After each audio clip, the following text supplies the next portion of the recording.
పరిశుద్ధ గ్రంథం బైబిల్ నుండి రాజుల మొదటి గ్రంథం,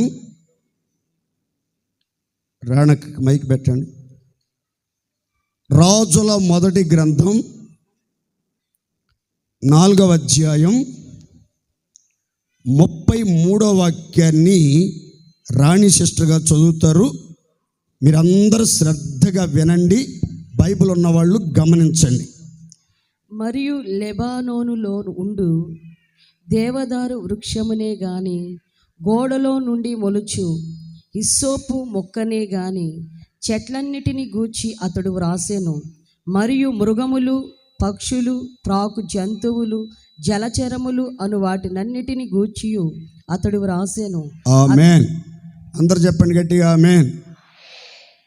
ఈరోజు వర్తమానం ఏంటంటే, ఇటు చూడాలి అందరూ. ఈరోజు వర్తమానం ఏంటంటే వృక్ష శాస్త్రం. అందరు చెప్పండి గట్టిగా, చెప్పాలి గట్టిగా. ఏ శాస్త్రం? వృక్షో రక్షతి రక్షతః, అనగా చెట్లను కాపాడండి అవి మిమ్ములను కాపాడును. చెట్లను కాపాడండి అవి మిమ్ములను కాపాడును. నేటి సందేశంలో ఒక విచిత్రమైన బహు వింతైన మొక్కను గురించిన వివరాలు చెప్తాను, చాలా జాగ్రత్తగా వినండి. ఇటు చూడాలందరూ. ఆ మొక్క పేరు ఏంటంటే గోడలో నుండి మొలుచు హిస్సోపు మొక్క. జ్ఞాని అయిన సొలొమోను దేవుడు తనకిచ్చిన జ్ఞానము, బుద్ధి, వర్ణింప శక్యము గాని వివేచనతో 3000 కీర్తనలు, 1005 సామెతలు రాశాడు. చెట్లన్నిటి గురించి రాశాడు. దేవదారు వృక్షాన్ని గురించి, సరళ వృక్షాన్ని గురించి, తాళ వృక్షాన్ని గురించి, మహావృక్షాల గురించి, సువాసన భరితమైన గంధపు చెట్లను గురించి, అగరు చెట్లను గురించి, అద్భుతమైన విశేషమైన ఔషధ విలువలు కలిగినటువంటి చెట్లను గురించిన విశేషాలు, వివరాలు రాశాడు. పశువులను గురించిన విషయాలు రాశాడు. ఆకాశ పక్షులను గురించిన విషయాలు రాశాడు. భూమి మీద ప్రాకే పురుగులను గురించిన వివరాలు రాశాడు.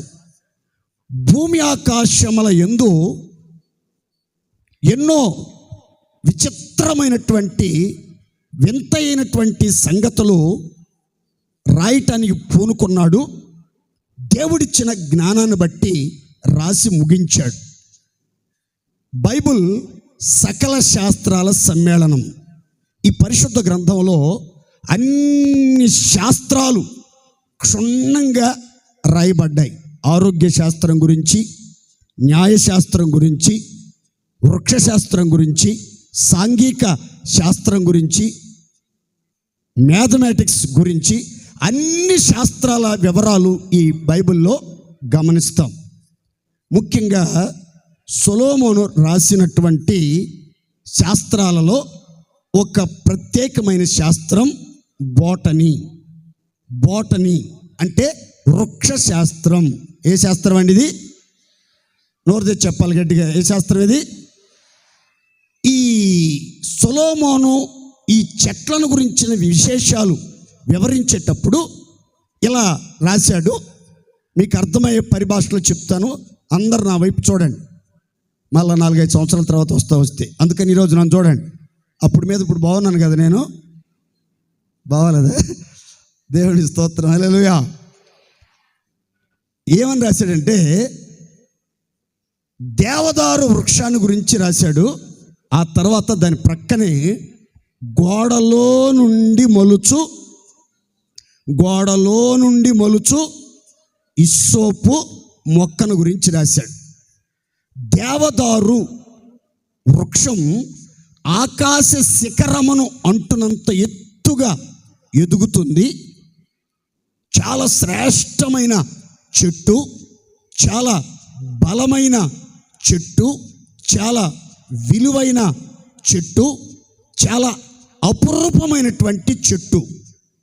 దేవాలయ నిర్మాణ కార్యక్రమాలలోనూ, రాజులు నివాసముండే రాజనగరులు నిర్మించడానికి, గొప్ప గొప్ప కట్టడాలు నిర్మించడంలో చాలా ప్రాముఖ్యమైన పాత్ర వహించిన వృక్షం ఈ యొక్క దేవదారు వృక్షం. దాని ప్రక్కనే, అంత మహావృక్షం ప్రక్కన, ఖరీదైన విలువైన చెట్టు ప్రక్కన ఏ మొక్కను గురించి రాశాడనంటే, గోడలో నుండి మొలుచు ఇస్సోపు మొక్క. ఈ దేవదారు చెట్లు గురించి ఒక మాట చెప్తాను, ఇటు చూడండి. దేవదారు చెట్ల గురించి బైబిల్ ఏమని రాస్తుందంటే, యెహోవా నాటిన దేవదారు వృక్షములు తృప్తి పొందుచున్నవి. ఈ దేవదారు చెట్టుని, దేవదారు వృక్షాలని ఎవరు నాటారు అని అంటే, బైబిల్ చెప్తుంది, సర్వశక్తిమంతుడైన దేవుడే ఉన్నతము నుండి బాహువు చాచి తన స్వహస్తాలతో ఆయన నాటిన చెట్లు దేవదారు చెట్లు, దేవుడు నాటిన చెట్లు. మరి ఈ గోడలో నుంచి మొలిచిన చెట్టు అంటున్నాడేంది? ఇక్కడ మొక్కల గురించి కొన్ని మాటలు చెప్తాను, ఆ తర్వాత మీకు వివరంగా ఈ పూట ఇస్సోపు మొక్కను గురించి ఒక 5 అద్భుతమైన, రేయ్ బుడా మాట్లాడబా, ఇది సండే స్కూల్ కాదు, ఇది 5 అద్భుతమైన విషయాలు ఇస్సోపు మొక్కను గురించి చెప్తాను. అందరూ శ్రద్ధగా వినండి. ఇస్సోపు మొక్కను గురించి చెప్పే ముందు కొన్ని మొక్కలు, వాటి ప్రత్యేకతలు, వాటి ద్వారా కలిగే ఉపయోగాలు చెప్తాను. చూడండి జాగ్రత్తగా. మీకు అందరికీ తెలిసిన మొక్కలు ఏంటంటే, పూల మొక్కలు తెలుసు మీకు, పండ్ల మొక్కలు తెలుసు మీకు, గార్డెనింగ్ మొక్కలు, గార్డెన్లో పెంచుకునే మొక్కలు, ఇంటి ఆవరణలో పెంచుకునే మొక్కలు తెలుసు. ఆ తర్వాత మనీ ప్లాంట్ అని ఒకటి ఉంది. మరి దాని నుంచి డబ్బులు మొలుస్తాయో లేవో నాకు తెలియదు, కానీ దాని పేరేంటంటే మనీ ప్లాంట్, డబ్బుల మొక్క. ఏ మొక్క అది?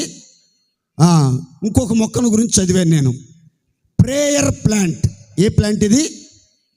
ప్రేయర్ అంటే ప్రార్థించే మొక్క. ఆ మొక్క దగ్గరికి వెళ్ళి మనం చెవులు పెడితే, మరి అది ప్రార్థన చేస్తుంటే మనకి వినబడిద్దో లేదో మనకు తెలియదు, కానీ దాని పేరు మాత్రం ప్రార్థనా మొక్క. దాని పేరేం పేరు? ప్రార్థన మొక్క. మొక్కలు సాధారణంగా భూమి మీద నాటుతారు చాలా మొక్కల్ని. కొన్ని మొక్కలు నీటిలో పెరిగే మొక్కలు ఉంటాయి, నీటిలో పెరిగే మొక్కలు ఉంటాయి, నేల మీద పెరిగే మొక్కలు మరికొన్ని ఉంటాయి. నీళ్లు లేని ఎడారి ప్రాంతాలలో పెరిగే మొక్కలు కూడా కొన్ని ఉంటాయి. సౌత్ ఆఫ్రికాలో ఒక ప్రత్యేకమైన ముండ్ల మొక్క పెరుగుతుంది, అది చాలా విలువైంది. దాని పేరు కాక్టస్. అందరికీ నాలుగు తిరగదు, వినండి, మరలా చెప్తూ ఉంటాయి. కాక్టస్. కాకి దీర్ఘమిస్తే కా, మరలా కా కింద టావొత్తు, తర్వాత కాక్టస్ అనే మొక్క. ఇందులో 80 రకాల మొక్కలు ఉన్నాయి. ఎన్ని రకాలు? 80 రకాల మొక్కలు. కొన్ని చెప్తాను చూడండి. Cotton ball cactus, star cactus, carpet cactus, coral cactus అని కొన్ని కాక్టస్ మొక్కలు ఉన్నాయి. ఈ మొక్క యొక్క ప్రత్యేకత ఏంటి అని అంటే, మనం సెల్ ఫోన్ వాడతాం, అందరికి ఇప్పుడు ఫ్యాషన్ అయిపోయింది, సెల్ ఫోన్ వాడతాం. ఈ సెల్ ఫోన్ నుంచి భయంకరమైన రేడియేషన్, హాని కలిగించే కొన్ని రేణువులు, కొన్ని కిరణాలు వస్తూ ఉంటాయి. హాని కలిగించే కిరణాలు, మెదడుకు హాని కలిగించే కిరణాలు, కంటికి హాని కలిగించే రేడియేషన్ కిరణాలు ఈ ఫోన్లో నుంచి వస్తాయి. ల్యాప్టాప్లో నుంచి కానీ, ఆ తర్వాత శాటిలైట్ నుంచి కానీ, విపరీతమైనటువంటి రేడియేషన్ కిరణాలు వస్తాయి. అయితే ఈ కిరణాలు చాలామందికి, ప్రత్యేకంగా చిన్నపిల్లలకి ఆ బ్రెయిన్ షింక్ అయిపోవటం, కంటి చూపు మందగిల్లిపోవటం, ఆలోచనలు స్తంభించిపోవటం, జ్ఞాపక శక్తిని కోల్పోవటం, చర్మ వ్యాధులు రావటం, ఇలాంటి చిన్న చిన్న సమస్యలు ఎక్కువగా వచ్చే ప్రమాదం ఉంది. ఈ కాక్టస్ మొక్క ఏ ఇంటిలో, ఏ ఆవరణంలో, ఏ ఉద్యానవనంలో ఉంటుందో ఈ మొక్క ఏం చేసేదంటే ఆ కిరణాల నుంచి వచ్చే ఆ ప్రభావం అంతటిని అది రిసీవ్ చేసుకుని ఆ ఇంటి వారికి, ఆ పరిసర ప్రాంత వాసులకు ఏ హాని, కీడు, నష్టం కలగకుండా ఈ కాక్టస్ మొక్కలు కనుపాపవలే కాపాడుతూ ఉంటాయి. దేవుని స్తోత్ర. గట్టిగా చెప్పండి హల్లెలూయా. కాక్టస్ మొక్కని చూడాలి పాస్టర్ గారు, మరి ఎట్లా అని అంటే దాని జాతిలో 80 రకాల మొక్కలని చెప్పాను కదా. అందులో ఒక మొక్క ఎడారి ప్రాంతాలలో పెరుగుతుంది.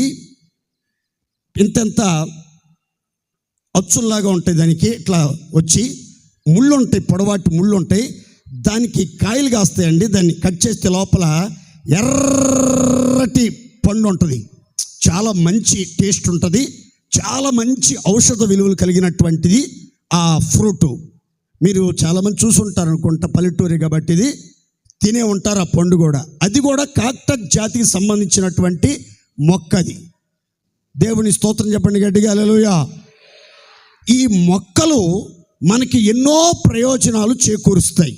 చూడండి, చెట్లు, వృక్షాలు, పెద్ద పెద్ద మహావృక్షాలు కూడా ఎక్కడి నుంచి మొదలవుతాయి అంటే మొక్కలతోనే మహావృక్షాల చరిత్ర ప్రారంభమవుతుంది. దేవుని స్తోత్ర. ఎక్కడి నుంచి మొదలవుతుంది మహావృక్షాల చరిత్ర? మొక్కలతో. విత్తనం మొలకెత్తుతుంది, మొలక మొక్కగా మారుతుంది, మొక్క చెట్టుగా మారిద్ది, చెట్టు మహావృక్షంగా మారిపోద్ది. ఈ చెట్లు మనకి చాలా ప్రయోజనాన్ని చేకూరుస్తాయి. ఫర్ ఎగ్జాంపుల్, నీడనిస్తాయి, పీల్చుకోవటానికి గాలినిస్తాయి, ఆ తర్వాత ఔషధ విలువలు కలిగించే కొన్ని చెట్లు ఉన్నాయి, తర్వాత ఆహారానికి ఫలాలు ఇస్తాయి. ఇలా ఎన్నెన్నో ఉపకారాలు, మేలులు చేస్తున్నాయి. మనల్ని కూడా దేవుడు పరిశుద్ధ గ్రంథంలో మొక్కలకి, వృక్షాలకి, చెట్లకి, మహావృక్షాలకి పోల్చినట్లుగా బైబిల్ గ్రంథం చెప్తుంది. ఈరోజు నేను చెప్పే ఓ విచిత్రమైన మొక్క పేరు ఏంటంటే గోడలో నుంచి మొలిచే ఇస్సోపు మొక్క. అందరు చెప్పండి నోరు తెరిచి. గోడలో నుంచి మొలిచే ఇస్సోపు మొక్క. ఇది దేవుడు నాటిన మొక్క కాదు, దైవ సేవకులు నాటిన మొక్క కాదు, ఇష్టపడి ఇంటి వాళ్ళు ఆవరణములో, ఉద్యానవనములో నాటుకున్న మొక్క కాదు. మరి ఎక్కడ మొలిచింది? ఎవరు మొలిపించారు? ఎవరు నీరు కట్టారు? ఎవరు ఎరువేశారు? ఎవరు దాని ఆలనా పాలన చూశారు? అది ఎలా మొలిచింది? ఎక్కడ మొలిచింది? దాని చరిత్ర, పుట్టు పూర్వోత్తరాలు ఏమిటి? చాలా వివరంగా చెప్తాను. ఎక్కడ ఎప్పుడు వినని మాటలు, సందేశం ఈ పూట నేను మీతో చెప్తాను. అందరికీ ఈ సందేశం ఆశీర్వాదకరంగా మార్చబడునుగాక. ఈ మొక్క ఎక్కడ మొలిచిందని చెప్పాను? చెప్తుంటే భలే చెప్తానండి నేను. నాకున్న జబ్బు అదే. ఎట్ట గనక మీరు చెప్తుంటే భలే చెప్తా నేను వాక్యాన్ని. ఎక్కడ మొలిచింది అది? అది ఇప్పుడు చూడండి, గోడలో ఎప్పుడు చెట్లు మొలుస్తాయి. ఏ గోడల్లో చెట్లు మొలుస్తాయో తెలుసా? పాడుబడినటువంటి ఇంటి గోడల్లో ఆ గోడలు కూడా క్రాకులు వచ్చి బద్దలుగా చీలిపోయి, ఆ తర్వాత ఆ సందుల్లోకి గాలి వచ్చినప్పుడు దుమ్మెల్లి పడి, వర్షం వచ్చినప్పుడు ఆ దుమ్మంతా బురదగా మారి, ఆ తర్వాత ఆకాశ పక్షులు వెళ్తూ వెళ్తూ వెళ్తూ వెళ్తూ వెళ్తూ వెళ్తూ రెట్టేస్తే ఆ గోడ మీద కూర్చొని రెట్టేస్తే ఆ రెట్టలో నుంచి పుట్టిందే ఈ యొక్క గోడలో నుంచి మొలిచినటువంటి ఇస్సోపు మొక్క కానీ, రావి చెట్లు కానీ, పిచ్చి చెట్లు కానీ, ఎంతటి చెట్లు, మీరు రావి చెట్లు చూసుంటారు గోడల్లో, పిచ్చి చెట్లు చూసుంటారు గోడల్లో.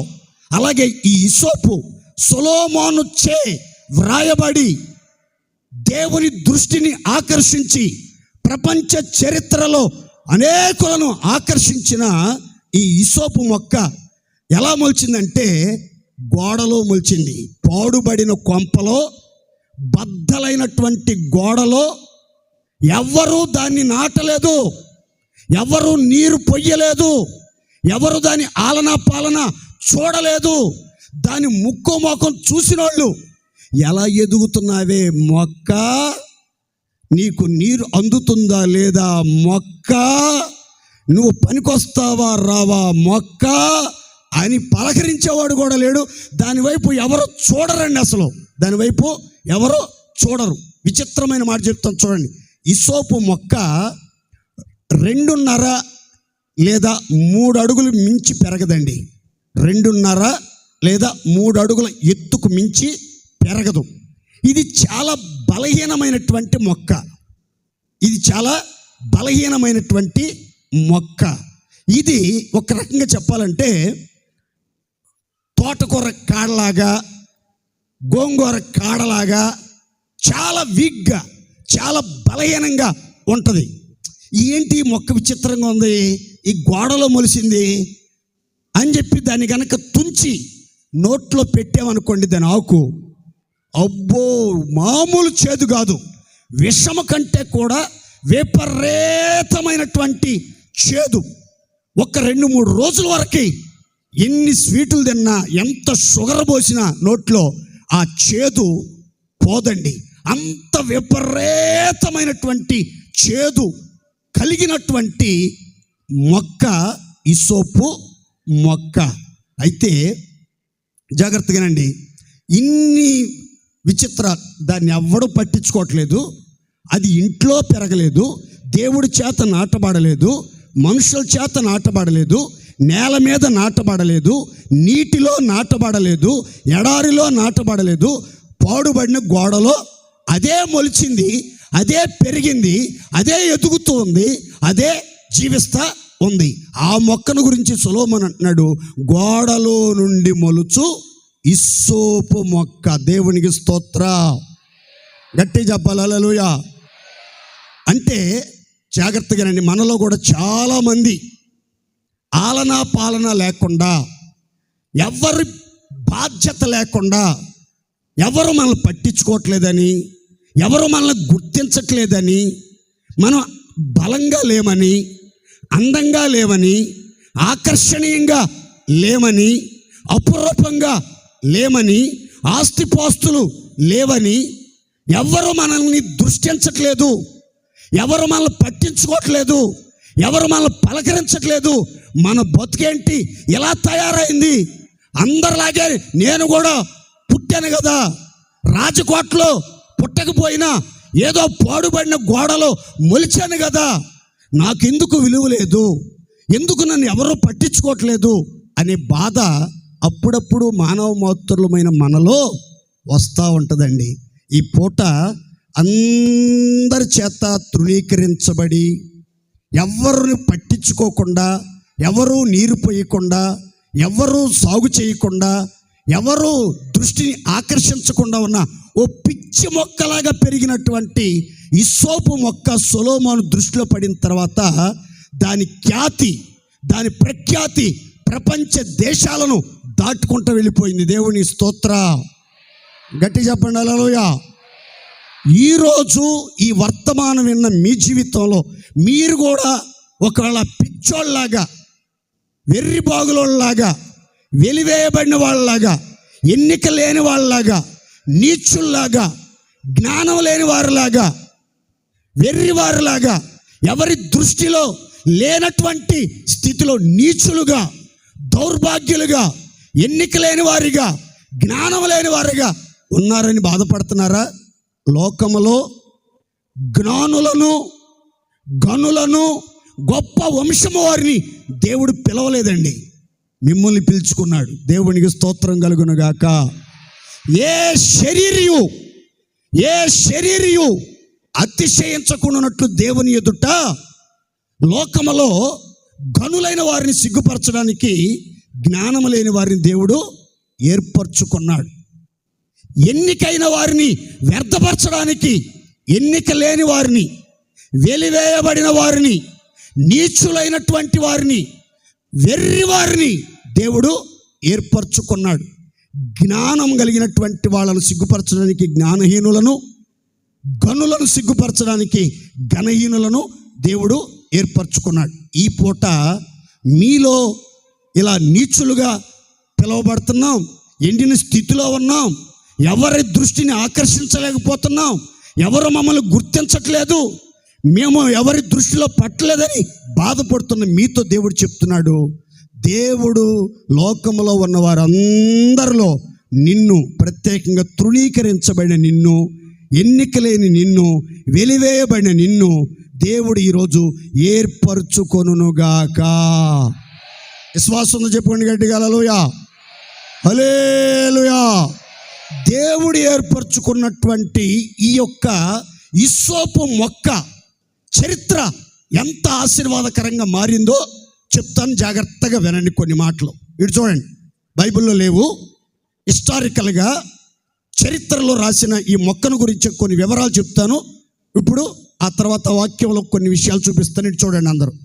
ఈ హిస్సోపును దేవుడు ఏర్పరచుకున్న తర్వాత ఈ హిస్సోపు ఆకులతో herbal hyssop tea, herbal hyssop tea అనేది ఒకటి తయారు చేసి అమ్ముతున్నారు. ఆన్లైన్లో మీకు దొరుకుతుంది. హెర్బల్ హిస్సోప్ టీ అని కొడితే మీకు ఆన్లైన్లో ఆర్డర్ చేసుకోవచ్చు దాన్ని. ఈ టీ యొక్క ఉపయోగాలు, ప్రయోజనాలు ఏంటి అని అంటే, ఎవరైనా గ్యాస్ట్రిక్ ట్రబుల్తో, అల్సర్తో, కడుపు ఉబ్బరం వ్యాధులతో, అజీర్తి సమస్యలతో బాధపడుతూ ఉంటే ఈ హెర్బల్ టీ పొద్దున్నే లేవగానే తాగితే ఈ కడుపు సంబంధిత, ఉదర సంబంధమైనటువంటి వ్యాధులన్నీ తొలగించబడి మంచి జీర్ణశక్తి మెరుగు చేయబడి మంచిగా ఆకలి అధికంగా అవుతుంది. తిన్నట్లు బాగా అరిగిపోద్ది, ఏం గ్యాసు ఫామ్ కాకుండా ఉంటుంది. మనుషులు ఆరోగ్యంగా, అందంగా, అపురూపంగా, అనేకులకు ఆకర్షణగా మార్పు చెందుతారు. దేవుని స్తోత్ర. తర్వాత ఈ హిస్సోపు యొక్క కాడలతో, రెమ్మలను వెనిగర్ అనే ఒక ఆయిల్, అది వెనిగర్ అంటే ఆయిలేనా, వాటరా? ఓకే. వెనిగర్ అనే ఒక లిక్విడ్లో, ఒక ద్రవ పదార్థంలో ఈ యొక్క హిస్సోపు యొక్క రెమ్మల్ని, దాని యొక్క కాడల్ని ఆ నుంచి తీసినటువంటి రసాన్ని దాంట్లో కలుపుతారు. ఆ తర్వాత ఈ హిస్సోపు రసాన్ని, హిస్సోపు యొక్క జ్యూస్ని పర్ఫ్యూముల్లో, సెంట్లో, మంచిగా సువాసనలు వచ్చే సెంట్లో కలుపుతారు. చాలా ఆశీర్వాదకరంగా ఉంటుంది. ఆ తర్వాత హిస్సోపు వేరుల నుంచి తైలం తీస్తారు. హిస్సోపు వేరుల నుంచి తైలం తీస్తారు. పెద్ద వేరులేం కాదు, చిన్న చిన్న వేరులు ఉంటాయి. ఆ వేరుల నుంచి తైలం తీస్తారు. ఆ తైలం కీళ్ళ వాపులు, మోకాళ్ళ నొప్పులతో ఎవరైనా బాధపడుతుంటే, నరాల బలహీనతతో బాధపడతా, ఒక మాటికి షేక్ అయిపోతా ఉంటుంటే, ఎక్కడ షేక్ వస్తుందో అక్కడ ఈ తైలంతో మర్దన చేస్తే నొప్పులన్నీ క్షణాల్లో మటుమాయం. దేవునికి స్తోత్ర. ఇది ఈ హిస్సోపును గురించి చరిత్ర చెప్పే వివరాలు. అయితే బైబిల్లో నుంచి కొన్ని మాటలు, ముఖ్యంగా 5 మాటలు నేను మీతో చెప్తాను, అందరు జాగ్రత్తగా వినండి. దేవుని స్తోత్ర. హిస్సోపుని ఎవరు నాటారు? దేవుడుగా తల్లి నాటింది. ఎవ్వరూ నాటలేదు. ఎవరు అందుకని బైబిల్ చెప్తున్న మాట, అందరి చేత తృణీకరించబడినటువంటి హిస్సోపు. అయితే అల్పమైనటువంటి స్థితిలో, తృణీకరించబడినటువంటి స్థితిలో, నిరాకరించబడినటువంటి స్థితిలో ఉన్నటువంటి ఈ హిస్సోపును దేవుడు ఏర్పరచుకొని అనేక మందికి ఆశీర్వాదకరంగా, ప్రయోజనకరంగా, ఫలభరితంగా, ఎంతోమందికి ఎన్నో ఔషధ విలువలను ప్రసాదించి దివ్యమైన ఔషధంగా దేవుడు మార్చాడు. మీలో ఎవరైనా నేను ఒట్టివాడను, మట్టిదానను, ఎందుకు పనికిరాని దాన్ని, పిచ్చిదాన్ని, తిక్కల దాన్ని అంటున్నారు, పిచ్చి పట్టింది అంటున్నారు అని ఎవరైనా మీలో మీరు బాగా బాధపడుతూ ఉంటే కంగారు పడబాకండి.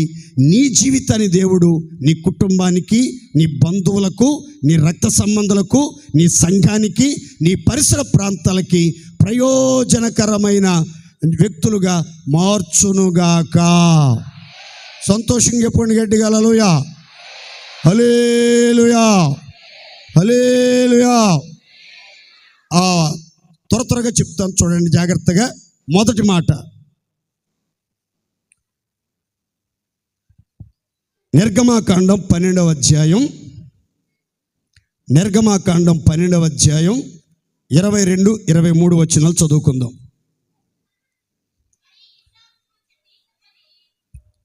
నిర్గమాకాండం 12వ అధ్యాయము 22, 23 వచనాలు చదువుతున్నారు చూడండి. మరియు హిస్సోపు కుంచె తీసుకొని పళ్ళెములోనున్న రక్తములో దాన్ని ముంచి బంధపు పైకమ్మికిని 2 నిలువు కమ్ములకును పళ్ళెములోని రక్తమును తాకింపవలెను. తరువాత మీలో నెవరును ఉదయం వరకు తన ఇంటి ద్వారము నుండి బయలు వెళ్ళకూడదు. యెహోవా ఐగుప్తీయులను హతము చేయుటకు దేశ సంచారము చేయుచు బంధపు పైకమ్మి మీదను 2 నిలువు కమ్ముల మీదను ఉన్న రక్తమును చూచి యెహోవా ఆ తలుపును దాటిపోవును. మేము హతము చేయుటకు మీ ఇండ్లలోనికి సంహారకుని చొరనీయడు. అందరు చప్పట్లు కొట్టండి గట్టిగా.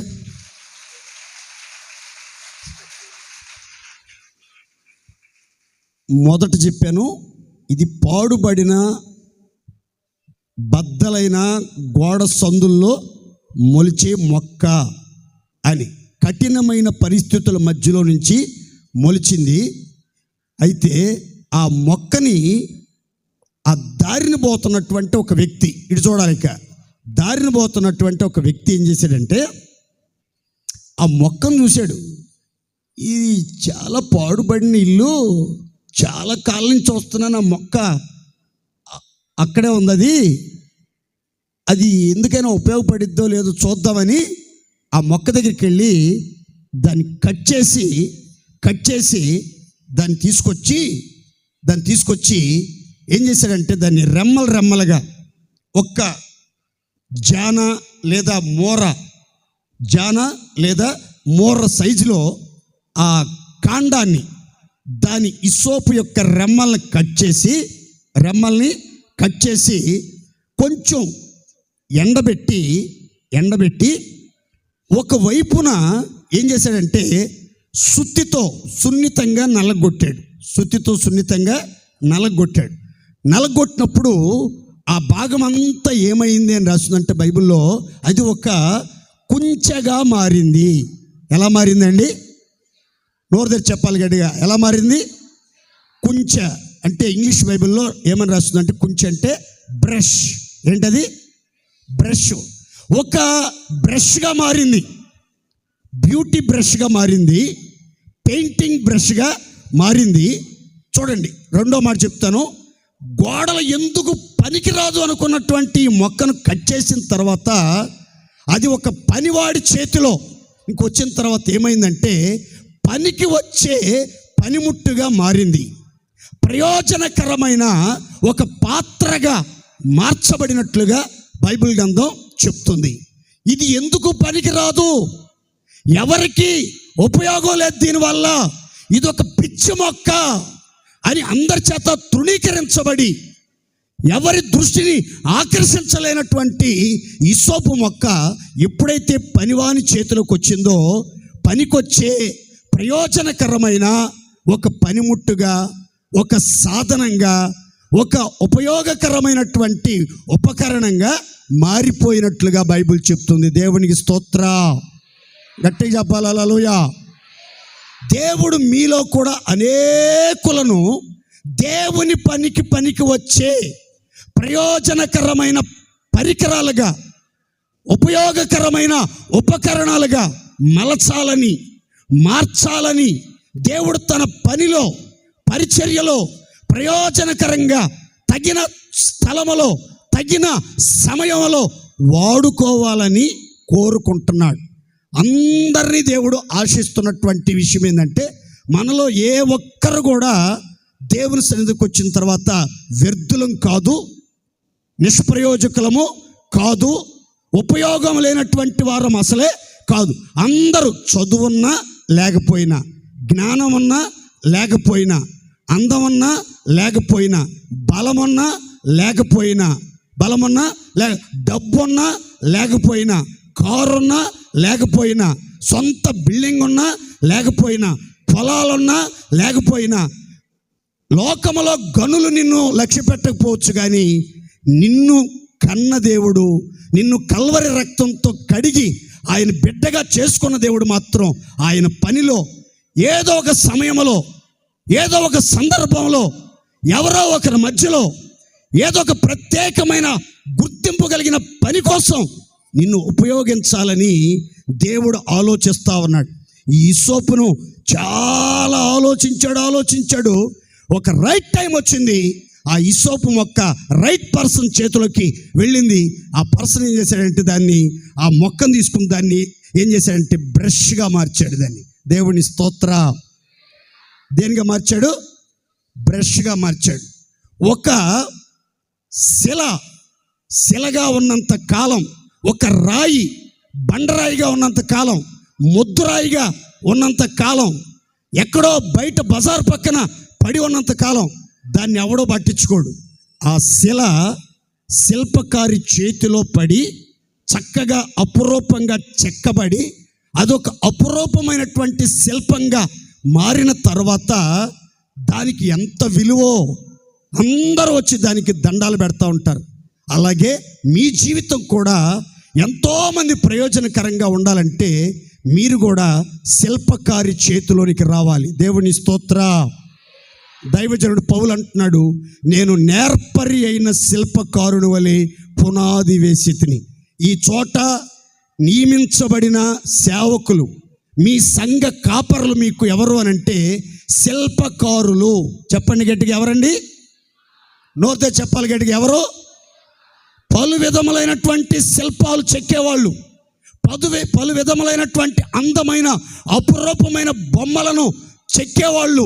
ఇక్కడ ఉన్నటువంటి సేవకులు వాళ్ళకి ఇచ్చిన జ్ఞానముతో, కృపతో, అభిషేకంతో, బుద్ధితో, వర్ణింపశక్యము గాని వివేచనతో విలువైనటువంటి బొమ్మల్ని సిద్ధపరుస్తున్నారు. మీకు ఒక మాట చెప్తాను చూడండి. ఇస్సోపు ఇదొక మొక్క. ఇదొక ఏంటిది? మొక్క కట్ చేయబడి పనివాడి చేతిలోకి వచ్చిన తర్వాత మీకు అర్థమవటం చెప్తాను చూడండి. ఆ మొక్క కాస్త ఆ మొక్కలో తీసినటువంటి కొమ్మ, ఆ కొమ్మ కాస్త పనివాడి చేతిలోకి వచ్చిన తర్వాత ఏమైందంటే బొమ్మ అయింది. ఏమైంది? నోతే చెప్పాలి గడికి, ఏమైంది? దాన్ని తీసుకెళ్ళి గుళ్ళో పెట్టామనుకో, అదేమైందంటే అమ్మ అయింది. ఏమైంది? అక్కడ ఉన్నప్పుడు కొమ్మ, వీడి చేతిలోకి వచ్చినాక బొమ్మ, గుళ్ళోకి వచ్చినాక అమ్మలగన్న అమ్మ. దేవునికి స్తోత్రం, హల్లెలూయా. మీరంతా అమ్మలగా అనేకుల చేత జేజేలు పలిపించుకోవాలంటే మీరంతా కొమ్మగా ఉంటే సరిపోదు, శిల్పకారి చేతిలోనికి రావాలి. బొమ్మలుగా, అపురూపమైనటువంటి కుంచెలుగా, అపురూపమైన బ్రష్లుగా, పనికొచ్చే పనిముట్టులాగా మారిపోవాలి. అప్పుడు మీ చరిత్ర మారిపోద్ది, మీ రూపం మారిపోద్ది, మీ విలువ మారిపోద్ది. దేవునికి స్తోత్ర. కొమ్మ విలువ వేరు, బొమ్మ విలువ వేరు, అమ్మ విలువ ఏంటి చెప్పరు? వేరు. అలా మీ విలువను పెంచడానికి దేవుడు మిమ్మల్ని ఎన్నుకున్నాడు. ఖచ్చితంగా మీరు విలువైన వ్యక్తులుగా సమాజంలో మీకంటూ ఒక ప్రత్యేకమైన స్థానాన్ని సంతరించుకునేదరుగాక. గట్టిగా చెప్పండి, హల్లెలూయా. అందుకే దైవజనుడు పౌలు అంటాడు, గొప్ప ఇంటిలో బంగారు పాత్రలు, వెండి పాత్రలు, మట్టి పాత్రలు, కర్ర పాత్రలు ఉన్నాయి.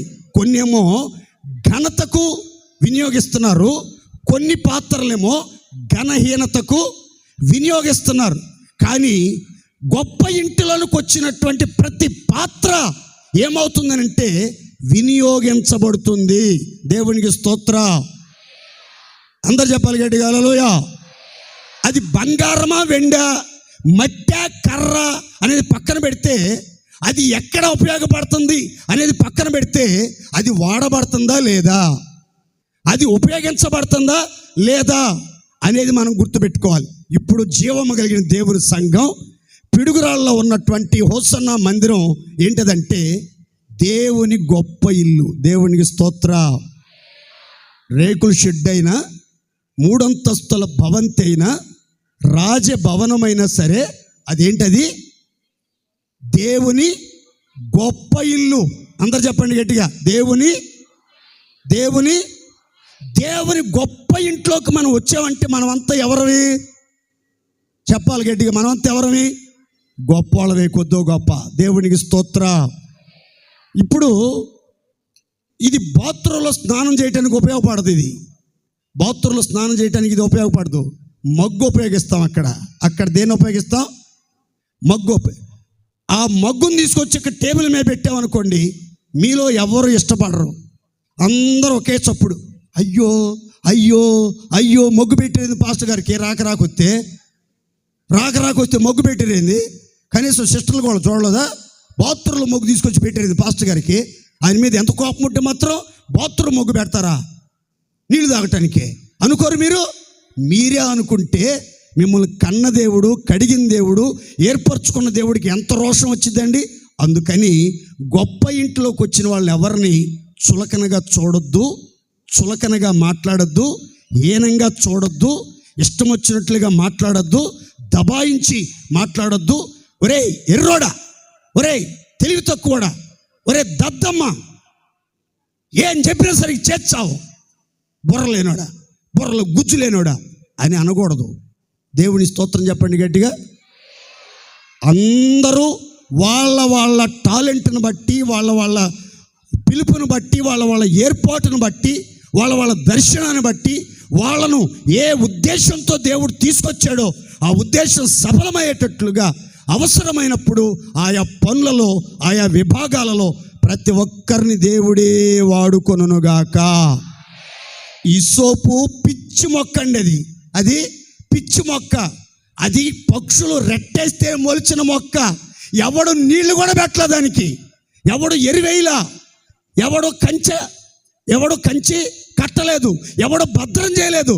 కానీ దేవుని ఏర్పాటులోకి వచ్చిన తర్వాత అది కొయ్యబడి అది బ్రష్గా మారిన తర్వాత దాని విలువ పెరిగింది. దేవుని స్తోత్ర. మనం కూడా లోకంలో ఉన్నప్పుడు వెర్రిబాగుల వాళ్ళమే, వెలివేయబడిన వాళ్ళమే, ఎన్నిక లేని వాళ్ళమే, నీచులమే, జ్ఞానం లేని వాళ్ళమే, ఘనత లేని వాళ్ళమే, గొప్ప వంశస్థులమేమి కాదు మనలో ఎవరు కూడా.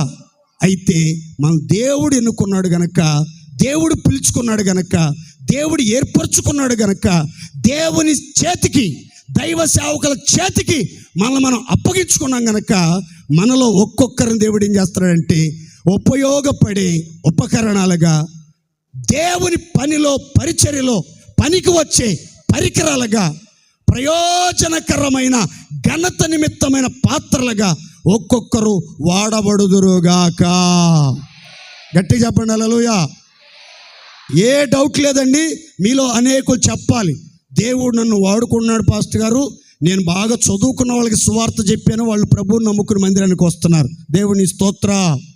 నేను ధనవంతులకి సువార్త చెప్పాను, ఆ ధనవంతుల కళ్ళు తెరవబడి, అమ్మాయి నీకు పట్టుబడితే అచ్చడం ఒక రాదు కదా, నువ్వు ఇంత జ్ఞానపు మాటలు మాట్లాడుతున్నావు, ఇంత జ్ఞాన సంపద నీకు ఎక్కడి నుంచి వచ్చింది, నువ్వు మాట్లాడుతుంటే నీ పెదాల వైపే చూడాలనిపిస్తుంది, ఇంకాసేపు మాట్లాడితే బాగుండి అనిపిస్తుంది, అంత ఇంపుగా మాట్లాడుతున్నావు, ఎలా సాధ్యం? దేవుని ఏర్పాట్లు మీరుంటే ఎలాంటి కార్యాలే జరుగుతాయి, ఎలాంటి సంగతులే మీరు చూస్తారు. దేవుని స్తోత్ర. మీకు జరిగిన సంగతి చెప్తాను చూడండి. 1982 సంవత్సరం డిసెంబర్ 4వ తేదీ ఆస్ట్రేలియా అనే ఒక దేశంలో ఒక క్రైస్తవ దంపతులకు, భార్యాభర్తలకి కొడుకు పుట్టాడు. పుట్టిన వెంటనే ఆ సమాచారం బయట ఉన్నటువంటి భర్తకు తీసుకొచ్చింది నర్సు. అయ్యా, మీ కొడుకు పుట్టుకతో చేతులు లేవు, కాళ్ళు లేవు, మొండెంతో పుట్టాడు. కారణం ఏంటంటే ఫోకోమీలియా అనే ఒక జబ్బు తల్లి గర్భంలో పిండంగా ఏర్పరచబడుతున్నప్పుడే అతనికి వచ్చింది. ఆ వ్యాధి కారణం చేత చేతులు లేవు, కాళ్ళు లేవు, మొండెం మాత్రమే గర్భంలోంచి బయటికి వచ్చింది. పిల్లోడు చాలా అందంగా ఉన్నాడు కానీ చేతులు లేవు, కాళ్ళు లేవు.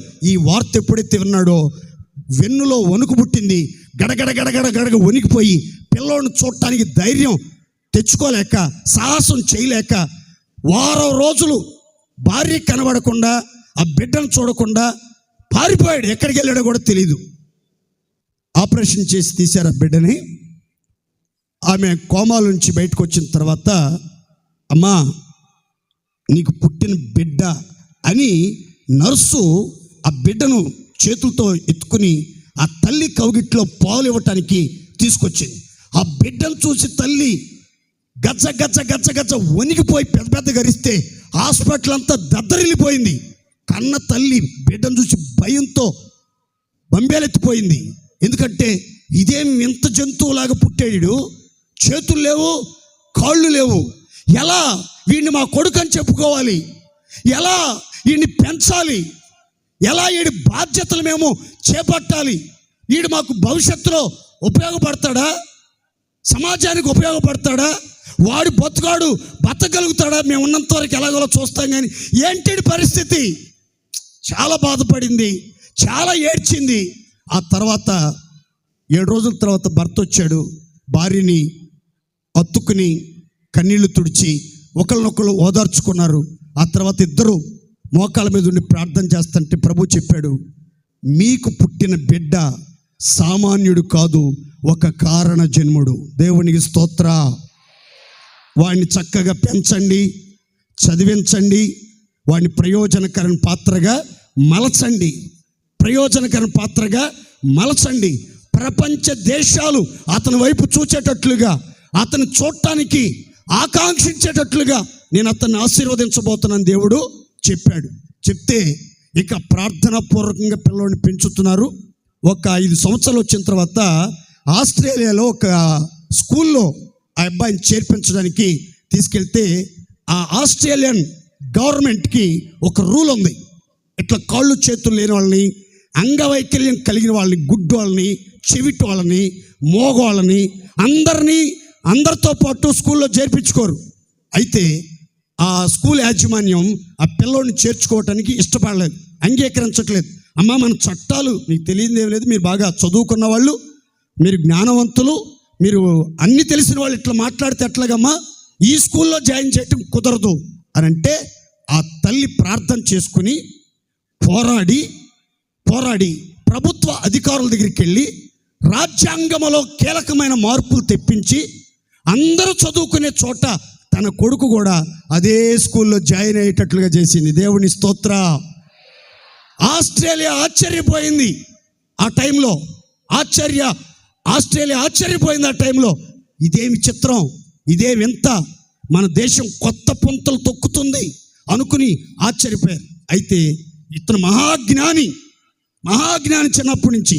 కానీ పిల్లలందరూ, ఎందుకంటే కదలలేని బొమ్మ కదండి, కాళ్ళు చేతులు లేవు కదా, పతోడు నెత్తి మీద కొట్ట, వీపు మీద సరస, ఎవరు కొట్టారో చెప్పమంటాం, ఇట్లా హేళన చేస్తుంటే ఇతనికి కూడా చాలా బాధేసింది. దేవుడు నాకు ఎందుకు కాళ్ళు లేకుండా చేతులు లేకుండా పుట్టించాడు, దేవుడికి నా మీద కొంచెం కూడా కనికరం లేదు, నేను చచ్చిపోవాలని ఎన్నోసార్లు ప్రయత్నం చేశాడు. కానీ ప్రతిసారి ఏదో ఒక విధంగా కాపాడబడతా వచ్చాడు. అయితే కాళ్ళు చేతులు లేనటువంటి వ్యక్తి 5 సంవత్సరాల వయసులో తండ్రి సహాయంతో ఈత నేర్చుకున్నాడు. ఏమి నేర్చుకున్నాడు? ఈత నేర్చుకున్నాడు. ఈ ఈ కింద భాగంలో, మొండానికి కింద భాగంలో సర్జరీ చేసి యువతల ప్రక్క ఒక 2 వేళ్ళులాగా, యువతల ప్రక్క 2 వేళ్ళులాగా, అవి కూడా ఇట్లా గట్టిగా ఉండే వేళ్ళు కాదు, వేలాడే వేళ్ళు ఉంటాయి చూడండి, అలాంటి వేళ్ళు 2 ఆపరేషన్ చేసి తీశారు. ఆ 2 వేళ్లతో వీల్ చైర్ నడుపుతాడు, ఆ 2 వేళ్లతో కంప్యూటర్ ఆపరేట్ చేస్తాడు, ఆ 2 వేళ్లతో మొబైల్ ఆపరేట్ చేస్తాడు, ఆ 2 వేళ్లతో టైప్ చేస్తాడు. మామూలు చేతులు ఉన్న వాళ్ళు నిమిషానికి చేసే పదాల కంటే ఇతడు నిమిషానికి 43 పదాలు చాలా వేగంగా ఆ 2 వేలాడే వేళ్లతో టైప్ చేసి చరిత్ర సృష్టించాడు. దేవుని స్తోత్రం. అయితే 17 సంవత్సరాల వయసు వచ్చిన తర్వాత ఇతనికి బ్రతుకు మీద విరక్తి కలిగింది. మా తల్లిదండ్రులు బాగానే చూస్తున్నారు, కానీ వీళ్ళు చనిపోతే నా పరిస్థితి ఏంటి, నా పరిస్థితి ఏంటి, ఈ బ్రతుకు బతకూడదు, విలువలేని బతుకు బతకూడదు, చావాలని ఆలోచిస్తూ వీల్ చైర్లో కూర్చుని ఏడుస్తూ ఉంటే వాళ్ళమ్మ ఒక వార్తాపత్రిక తీసుకుని ఆ కొడుకు దగ్గరికి వచ్చింది. ఏడుస్తున్న కొడుకు కన్నీళ్లు తుడిచి గుండెలకు హత్తుకొని, ఈ న్యూస్ పేపర్ చదివి నీ నిర్ణయం ఏంటో చెప్పు, మరలా 1 గంటకు వస్తాను అని చెప్పి న్యూస్ పేపర్ చేతులు అక్కడ ఎదురుగా టేబుల్ మీద పాడేసి వెళ్ళిపోయింది. చదివాడు.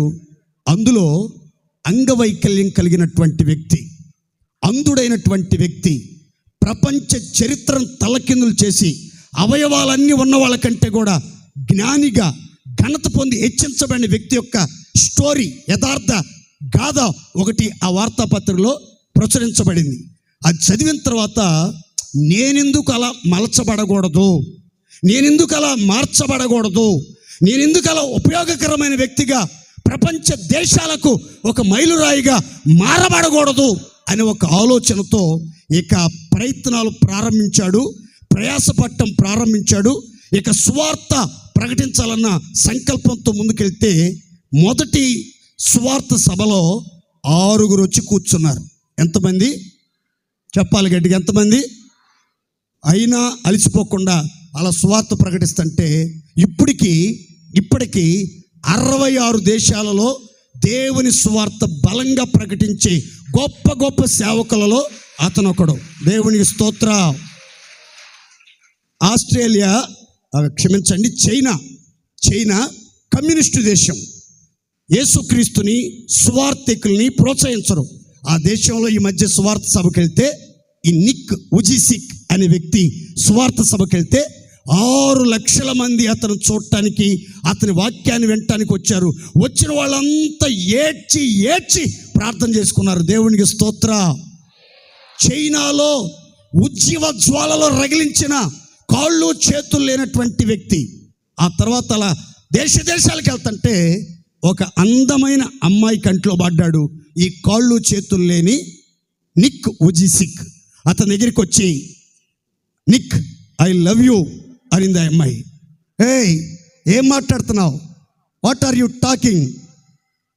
కాళ్ళు లేవు, చేతులు లేవు, ఏం మాట్లాడుతున్నావు? నువ్వు నన్ను ప్రేమించడం ఏంటి? ఎంత అందంగా ఉన్నావు, ప్రపంచ బ్యూటీ లాగా ఉన్నావు, నువ్వు నన్ను ప్రేమించడం ఏంటి? నాతో తమాషాలొద్దు, నేను దేవుని సేవకుణ్ణి అన్నాడట.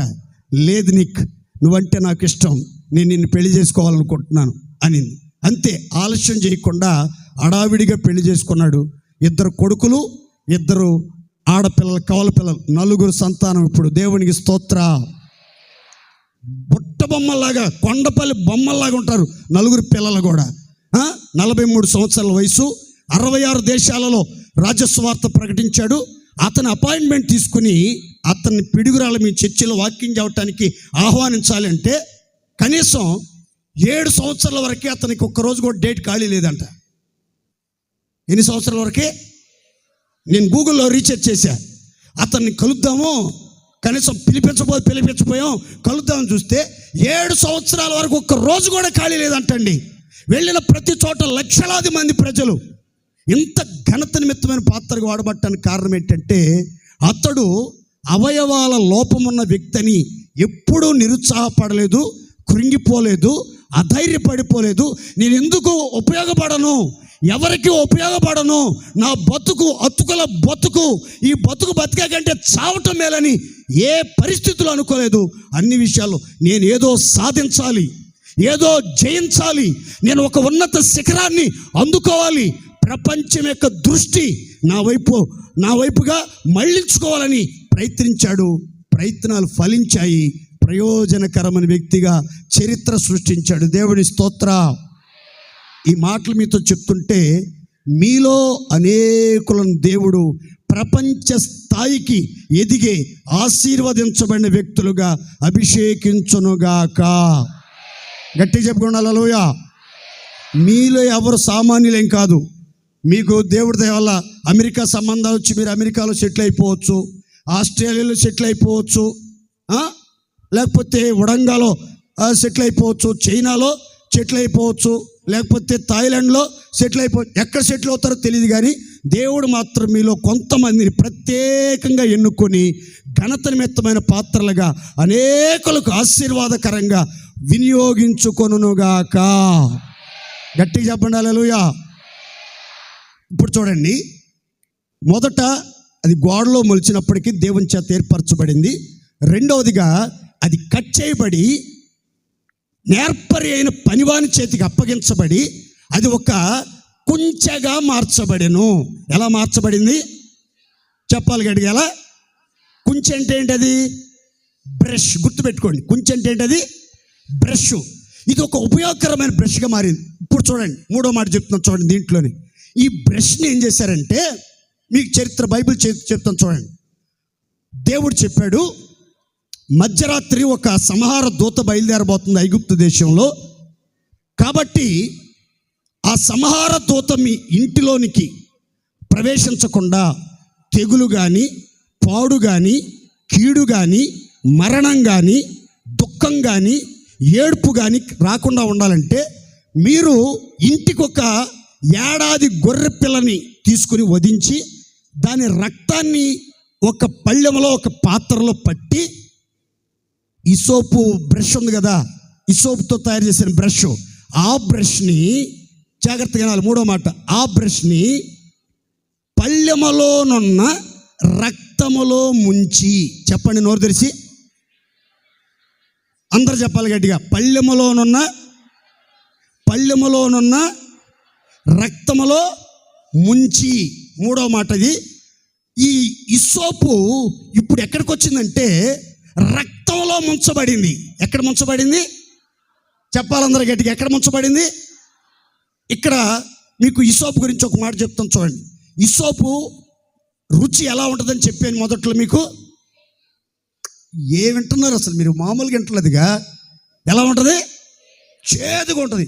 ఈ ఇసోపు మొక్కను బ్రష్గా మలచి రక్తంలో ఎప్పుడైతే ముంచారో ఆ ఇసోపులో ఉన్నటువంటి చేదు, ఆ విషము, హానికరమైన దుర్గుణాలన్నీ కూడా విరిగిపోయి ఇది ఒక అమృత జలంగా, అమృతాన్ని ప్రసాదించే అద్భుతమైన ఔషధ విలువలు కలిగినటువంటి మొక్కగా మారిపోతుంది. దేవునికి స్తోత్ర.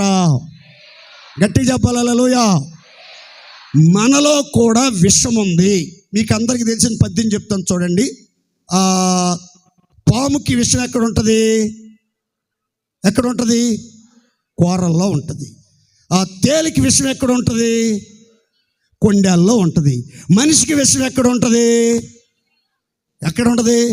నిలువెల్ల విషమేనంట. పాపిష్టోళం కదా, నిలువెల్ల విషమే. చూపుల్లో విషం, పెదాల కింద నాగుపాముల విషం, నోరు తెరిస్తే విషపు మాటలు, చూస్తే విషపు చూపులు, హానికరమైన మాటలు, హానికరమైన చూపులు, హానికరమైన ప్రవర్తన. ఎవరికి కీడు చేయాలి, ఎవరిని నాశనం చేయాలి, ఎవరి పేరు చెడ్డదని కొట్టివేయాలి, ఎవరిని అవమానపరచాలి, ఎవరి మీద నింద మోపాలి. ఎప్పుడు చూసినా మంచం మీద పడుకున్నప్పుడు ఆలోచనలు అంట. పొద్దున్నే మంచం లేవంగానే ఇదే ఈరోజు ఎవరికి టెండర్ పెట్టాలి, ఎవరి నెత్తి మీద చేతులు పెట్టాలి, ఎవరి కొంప గోల్చాలి, ఎవరి భార్యాభర్తలు ఎడదీయాలి, ఏ కొంపలో అశాంతి ఆవేదన సృష్టించాలి, ఎవరిని ఏడిపించాలి, ఇదే ఆలోచన. ఎందుకంటే నిలువెల్ల విషం ఉంది కదండి. విషం మనుషులు మనం. ఏ మనుషులు? నోరుదే చెప్పాలి గట్టిగా. ఈరోజు విషం విరిగిపోవాలి యేసునామములో. దేవుని స్తోత్ర. ఏమైపోవాలి విషం? విషం ఏమైపోవాలి? విరగాలంటే ఎక్కడ ముంచబడాలి? విషం విరగాలంటే ఎక్కడ ముంచబడాలి? నిర్దోషమైన గొర్రె పిల్ల రక్తంలో ముంచబడాలి. ఏదో రక్తం అలా చల్లబట్టం కాదు, రక్తంలో మునిగిపోవాలి. పూర్తిగా రక్తంలో పూర్తిగా మునిగిపోవాలి. రక్తంలో నానబడాలి. రక్తవర్ణ వస్త్రములు ధరించిన వ్యక్తులుగా మనం సమాజానికి కనబడుదముగాక. ఎప్పుడైతే ఈ హిస్సోపు కుంచెగా మారి ఆ రక్తంలో మునిగిందో, దీనిలో ఉన్న దుర్గుణాలు, దుష్టత్వం, దుర్నీతి, పాపం, విషం అంతా విరిగిపోయి ఇది ఏమవుతుందంటే క్షీరమధురంగా మారిపోతుంది. దేవునికి స్తోత్ర. గట్టిగా చెప్పాలి హల్లెలూయా. మీ మాటలు అమృతం కన్నా ఆశీర్వాదకరంగా మారాలి. దేవుని స్తోత్ర. దీనికంటే కూడా మంచి మాట చెప్తాను చూడండి. ఇంకో మంచి మాట. ఇది ఒకప్పుడు పిచ్చి మొక్క. ఇది ఒకప్పుడు ఏ మొక్క అండి? ఇది ఇప్పుడు ఏ మొక్కగా మారిందో తెలుసా? సంజీవిని. దేవునికి స్తోత్ర. అందరినీ బ్రతికించే, మరణాన్ని వణికించే సంజీవిని మొక్కగా మారిపోయింది. దేవునికి స్తోత్ర. ఈ కుంచిని ఎక్కడ ముంచారు? ముంచి తీసి ఏం చేశారు? ఇశ్రాయేలీయులు ఏ ఇంట్లో ఉంటున్నారో ఆ ద్వారబంధకాల అడ్డకమ్మికి 2 నిలువు కమ్ములకి ఆ రక్తాన్ని పూశారు. పూసిన తర్వాత అర్ధరాత్రి సంహారకుడు బయలుదేరి ఐగుప్తులో ప్రతి ఇంటికి వెళ్తున్నాడు. ఏ ఇంటి మీద హిస్సోపుతో రక్తపు గుర్తులు వేయబడ్డాయో, హిస్సోపు రక్తం గుర్తులు ఎక్కడైతే ఉన్నాయో ఆ ఇంట్లోకి సంహారకుడు వెళ్ళలేదు.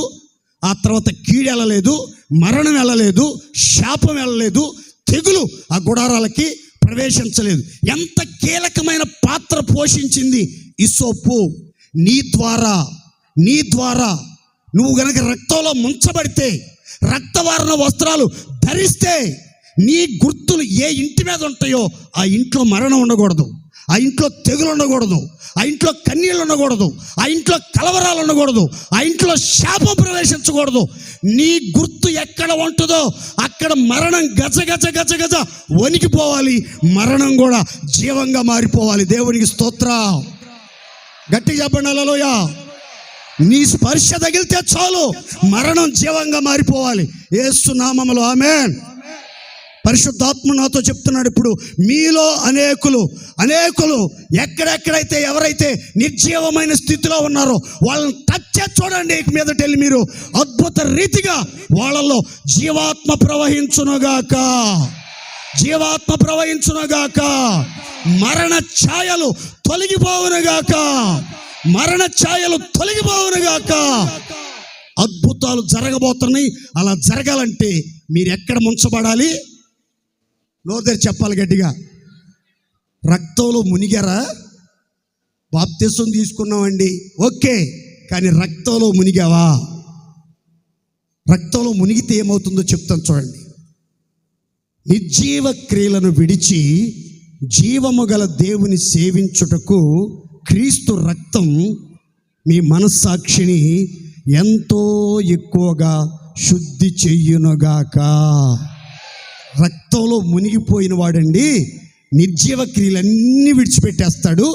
జీవము కలిగిన దేవుణ్ణి ఎక్కువగా సేవించుచు, హృదయపూర్వకంగా సేవించుచు, సంతోషంగా సేవించడానికి మనస్సాక్షి అనేది శుద్ధి చేయబడుతుంది, నూతన పరచబడుతుంది. నిర్మలమైన మంచి మనస్సాక్షి అనుగ్రహించబడునుగాక. గట్టిగా చెప్పాలి హల్లెలూయా, హల్లెలూయా, హల్లెలూయా. మీరు ఎంతవరకు ఏట్లో మునుగుంటారు, కాలువలో మునుగుంటారు, నదుల్లో మునుగుంటారు, సముద్రాల్లో మునుగుంటారు, సరస్సుల్లో మునుగుంటారు, బాప్తిస్మాల తొట్టిలో మునుగుంటారు అప్పుడప్పుడు. కానీ ఈరోజు దేవుడు ఒక్కొక్కరిని ఎక్కడ ముంచబోతున్నాడంటే రక్తంలో ముంచబోతున్నాడు. దేవునికి స్తోత్ర. మీ కళ్ళ నిండా రక్తం ఉండాలి. దేవునికి స్తోత్ర. యోధా గురించి ఒక ప్రవచనం ఉంది బైబిల్లో. ఏమనంటే యోధా తన రక్తాన్ని, తన బట్టలను ద్రాక్షల రక్తంలో ఉతుక్కున్నాడట. తన కళ్ళు ద్రాక్షల రక్తంతో నింపబడ్డాయట. మీ కళ్ళ నిండా రక్తం ఉండాలి. మనం రక్తంలో మునిగామనుకోండి, రక్తంలో మునిగిపోయామనుకోండి, కళ్ళ నిండా రక్తం వెళ్ళిపోద్ది. శరీరం అంతా రక్తంతో తడిసిపోతాం. మన బట్టలన్నీ రక్తంతో తడిసిపోతాయి. అలాగే మీ స్వభావము, మీ అంతరంగము, మీ మనస్సు, మీ హృదయము, మీ మాటలు అన్నీ కూడా రక్తంతో తడపబడి ఇక మీదట నిర్మలమైన మనస్సాక్షితో దేవుని హృదయపూర్వకంగా ఆరాధించుదముగాక. ఏదో చచ్చినోళ్ళలాగా నిర్జీవ క్రియలు అంటే హల్లెలూయా అనమంటే హల్లెలూయా అంటాం, స్తోత్రం అనమంటే స్తోత్రం అంటాం, జోకెత్తే నవ్వుతారు, జోకులు లేకపోతే సోరమంట కూర్చుంటారు. కారణం ఏంటంటే వీళ్ళంతా నిర్జీవ క్రియలు కలిగినటువంటి వాళ్ళు. అంటే బతికుండి కూడా చచ్చిన వాళ్ళతో సమానం వీళ్ళంతా. ఎలాంటి స్థితిలో ఒకవేళ మీరు ఉంటే ఇక మీదట మీకు పట్టినటువంటి ఆ మొబ్బు, ఆ చీకటి, ఆ నిద్రమొత్తు అంతా వదిలించబడబోతుంది. మీరు రక్తంలో మునిగినప్పుడు మీ చూపు మారిపోద్ది, మీ ఆలోచనలు మారిపోతాయి, మీ స్వభావం మారిపోద్ది. మీ అంతరంగం మృదుత్వము, సాధుత్వమని, గుణమని, అక్షయ అలంకారం, దేవుని దృష్టికి విలువైన వ్యక్తులుగా ఒక్కొక్కరు మార్చబడుదురుగాక. గట్టిగా చెప్పాలి హల్లెలూయా, హల్లెలూయా. ఈ మాట చాలామందికి అర్థం కాదేమో. అర్థమయ్యేటట్టు చెప్పడానికి ప్రయత్నం చేస్తాను, జాగ్రత్తగా వినండి. 4వ మాట చాలా లోతుగా చెప్తాను, కొద్దిగా జాగ్రత్తగా వినండి. సంఖ్యాకాండం 19వ అధ్యాయం 6వ వాక్యం, ఆ తర్వాత 2వ వాక్యం చదువుకుందాం. చూడండి. సంఖ్యాకాండము 19వ అధ్యాయం 6వ వాక్యం, ఆ తర్వాత 2వ వాక్యం. మరియు ఆ యాజకుడు దేవదారు కర్రను, ఇస్సోపును, రక్త వర్ణపు నూలును తీసుకొని ఆ పెయ్యను కాల్చుచున్న అగ్నిలో వాటిని వేయవలెను. 2వ వచనం. యెహోవా ఆజ్ఞాపించిన ధర్మశాస్త్ర విధి ఏదనగా, ఇశ్రాయేలీలు కలంకము లేనిదియు మచ్చలేనిదియు ఎప్పుడును కాడి మోయనిది అయినా ఎర్రని పెయ్యను తీసుకోండి. ఇప్పుడు తల్లపైకి చూడండి, మీకు చెప్తాను అర్థమయ్యేటట్లుగా. ఇటు చూడాలి అందరూ. దేవుడు ఇశ్రాయేలీలకు ఒక విధి, ఒక కట్టడ నియమించి చెప్పిన మాట ఏంటంటే, మచ్చలేని, కళంకము లేని, ఏ రోజు ఏ కాడి కింద మెడ వంచని ఒక ఎర్రని పెయ్యి దూడ. నోరితే చెప్పండి గట్టిగా.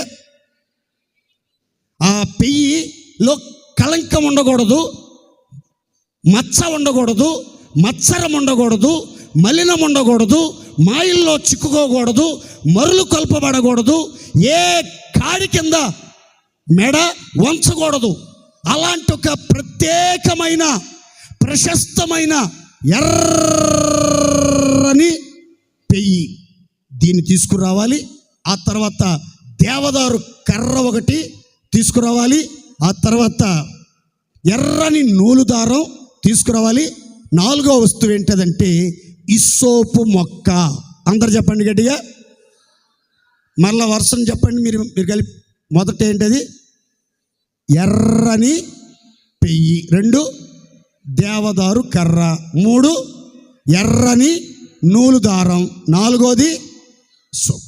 ఈ 4 పదార్థాలని ఏం చేయమన్నాడంటే కాల్చుచున్న అగ్నిలో దహించాలి. కాల్చుచున్న అగ్నిలో దహించాలి. దహించడం అంటే కాల్చేయాలి. బూడిదయ్యేదాకా కాల్చాలి. ఇందులో మీకు అవసరమైన మాట, మనం నేర్చుకోవాల్సిన ఒక మంచి మాట చెప్తాను చూడండి. మచ్చలేని, కళంకము లేని, కాడి మొయ్యని ఆ ఎర్రని పెయ్యి దూడ ప్రభు అయిన యేసుక్రీస్తు సాదృశ్యం. దేవుని స్తోత్ర. యేసుక్రీస్తు కాల్చుచున్న అగ్నిలో దహించబడ్డాడు. అగ్ని వంటి మహాశ్రమలు అనుభవించాడు. ఆయన నలగొట్టబడ్డాడు, గాయపరచబడ్డాడు, దూషించబడ్డాడు, ద్వేషించబడ్డాడు, ఉమ్మివేయబడ్డాడు, దెయ్యం పట్టినోడా అనబడ్డాడు. ఒరే, ఈడు మనల్ని రక్షిస్తాడంటరా, ఈ నీళ్ళు రక్షించుకోలేడురా, వాడు దెయ్యం పట్టినోడు అని రకరకాల విమర్శలు, దూషణలు, అవమానాలు, నిందలు ముఖం మీద గొడ్డేసి పిడిగుద్దులు గుద్ది, ఎవరు నిన్ను గుద్దారో చెప్పు, ప్రవక్తవు కదా, నువ్వు పెద్ద భక్తుడు కదా అన్నారు. చెంపల మీద గడ్డం పెరికేశారు, బట్టలన్నీ విప్పేసి చీట్లు వేసుకుని పంచాయతీ దిగంబరిగా శిలువ మీద వేలాడదీశారు. ఇన్ని కఠోరమైనటువంటి శ్రమలు. ఆ తర్వాత ఈటితో పొడిచారు, రక్తం నీళ్లు కారాయి, దిక్కులేని చావు చచ్చాడు సృష్టికర్త అయినటువంటి దేవుడు. అయితే ఇన్ని శ్రమలలో ఆఖరి రక్త బొట్టు వరకు ఎందుకు శ్రమ పడ్డాడు యేసుక్రీస్తు? ఇక్కడ ఒక మర్మం చెప్తాను, జాగ్రత్తగానండి. దైవజనుడు పౌలు అంటున్నాడు, శరీరం అనేది సంఘము కొరకు క్రీస్తు పడిన పాట్లలో క్రీస్తు ఎందుకు పాటుపడ్డాడు, శ్రమ పడ్డాడు, ఎందుకు దూషించబడ్డాడు, ఎందుకు శోధించబడ్డాడంటే సంఘం కోసం. నోదే చెప్పండి గట్టిగా, అందరూ చెప్పాలి గట్టిగా. అందుకే పౌలు అంటాడు, ఆయనను ఆయన పునరుద్ధాన బలమును ఎరుగు నిమిత్తం, ఆయన శ్రమలలో పాలివాడనగుట ఎట్టిదో ఎరుగు నిమిత్తం అంటాడు. అంటే పౌలు గుండెల్లో కోరిక ఏంటంటే యేసయ్య శ్రమలు అనుభవించాడు, శోధించబడ్డాడు, నలగొట్టబడ్డాడు, గాయపరచబడ్డాడు, సమాధానార్థమైన శిక్ష అనుభవించాడు, వ్యాధితో మొత్తబడ్డాడు, కఠోరమైన కఠినమైన కల్వరి శిక్ష అనుభవించాడు. ఆయన శ్రమలలో నేను పాలి భాగస్థుడిగా ఉండాలి. ఆయన మిగిల్చిన శ్రమలలో నా వంతు, నా శరీరమందు ఆ శ్రమల యొక్క ఆ తీపి, ఆ శ్రమల యొక్క చేదు అనుభవం ఎలా ఉంటుందో నేను కూడా రుచి చూడాలని నాకు ఆశ ఉంది అని పౌలు గారు తన వ్యక్తిగత చరిత్ర చెప్పాడు. దేవుని స్తోత్రం చెప్పండి గట్టిగా. అందుకే ఒక సంఘానికి పత్రిక రాస్తా అంటాడు, ఏమని తెలుసా? భక్తులారా, విశ్వాసుల సముదాయమా, యేసుక్రీస్తునందు విశ్వాసం ఉంచడం కాదు, మారు మనసు పొందేవని మాయ మాటలు చెప్పటం కాదు, బాప్తిస్మాలు పొంది బాధలు పోయినాయి అనుకోవటం కాదు, వారం తగుతున్న మాట చర్చికి రావటం కాదు. ఆయన యందు విశ్వాసం ఉంచడం మాత్రమే కాకుండా ఆయన పక్షమున శ్రమ పడుట మనకు అనుగ్రహించబడి ఉన్నది. దేవునికి స్తోత్రం.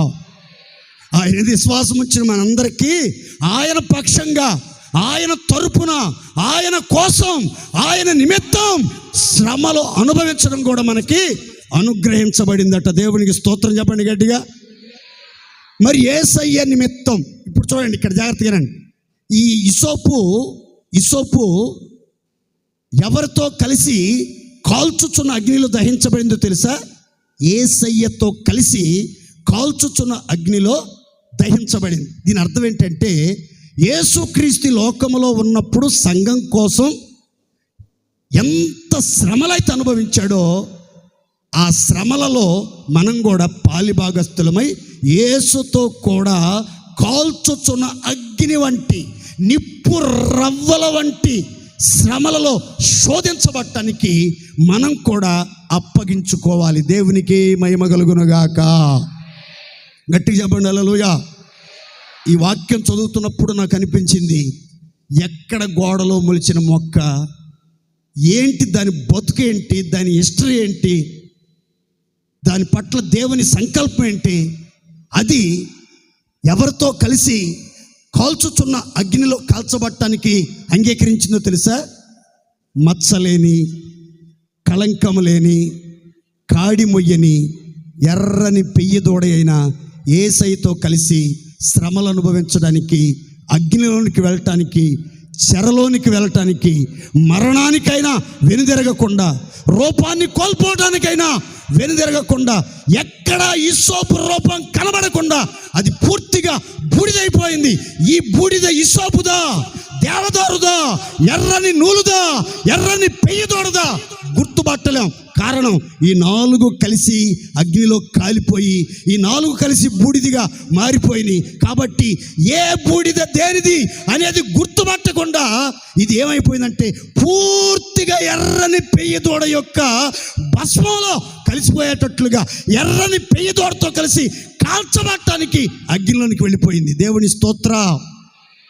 యేసు ప్రభువుని నమ్ముకుంటే సుఖాలేనో ఆశీర్వాదాలే ఆశీర్వాదాలు, అద్భుతాలే అద్భుతాలు, పట్టిందంతా బంగారం అనే భ్రమలో బతుకుతూ ఉంటారు చాలామంది. బైబిల్ చెప్తుంది మనం అనేక శ్రమలు అనుభవించి దేవుని రాజ్యంలోకి వెళ్ళాలి. దేవుని స్తోత్ర. క్రైస్తవ్యం పూలపాన్పు కాదు, ఇది ఒక ముళ్ళ మార్గం. ముళ్ళు గుచ్చుకున్నప్పుడు సమ్మగా ఉంటుందా? ఏం చెప్పరు? అబ్బాబ్బాబ్బా ఎంత హాయిగా ఉందో అంటారు. ముళ్ళు గుచ్చుకుంటే అమ్మో అబ్బా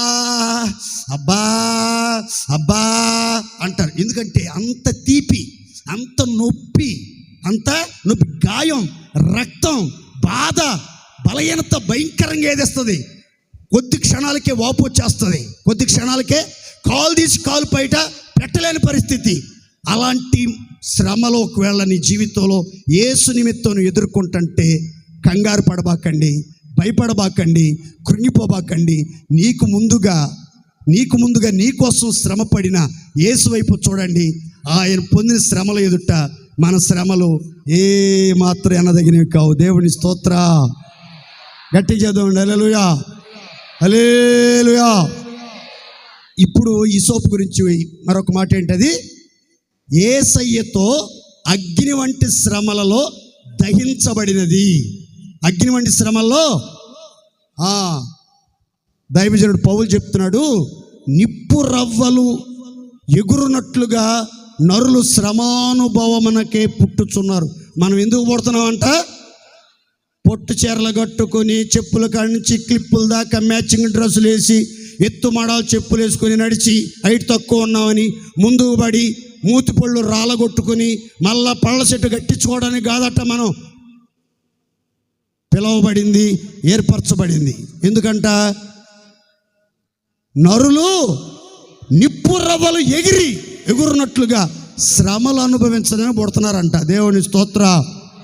ఎందుకు పుట్టాం మనం? బిడ్డ, నీ పుట్టుక రహస్యం ఏమిటి అని అంటే నువ్వు చెప్పాల్సింది ఏంటంటే, శ్రమానుభవమునకే నేను పుట్టి తిని. దేనికి పుట్టి తిని అంటే ఏ శ్రమనైనా తట్టుకొని నిలబడటానికే మనం పుట్టాం. దేవుని స్తోత్రం చెప్పండి గట్టిగా. ఏ శ్రమనైనా తట్టుకుని నిలబడటానికే మనము చెప్పాలి గట్టిగా. కొంతమందికి చిన్న శ్రమ రాగాని పొయ్యి దగ్గర ఊదేటప్పుడు చిన్న నిప్పురవ ఎగిరి మీదపడి కానీ ఇక్కడ ఏదైనా ఎంట్రుకు తగలబడితే చాలు సొర అంట. అమ్మో ఏదో గ్యాస్ పండ పేలి తలకాయ బద్దలైనట్టుగా అరుపులు. ఎవరైనా ఇంత మాట అంటే చాలు తట్టుకోలేరు. ఇంత మాట అంటే చాలు నన్ను ఇంతలా మాట అంటారా?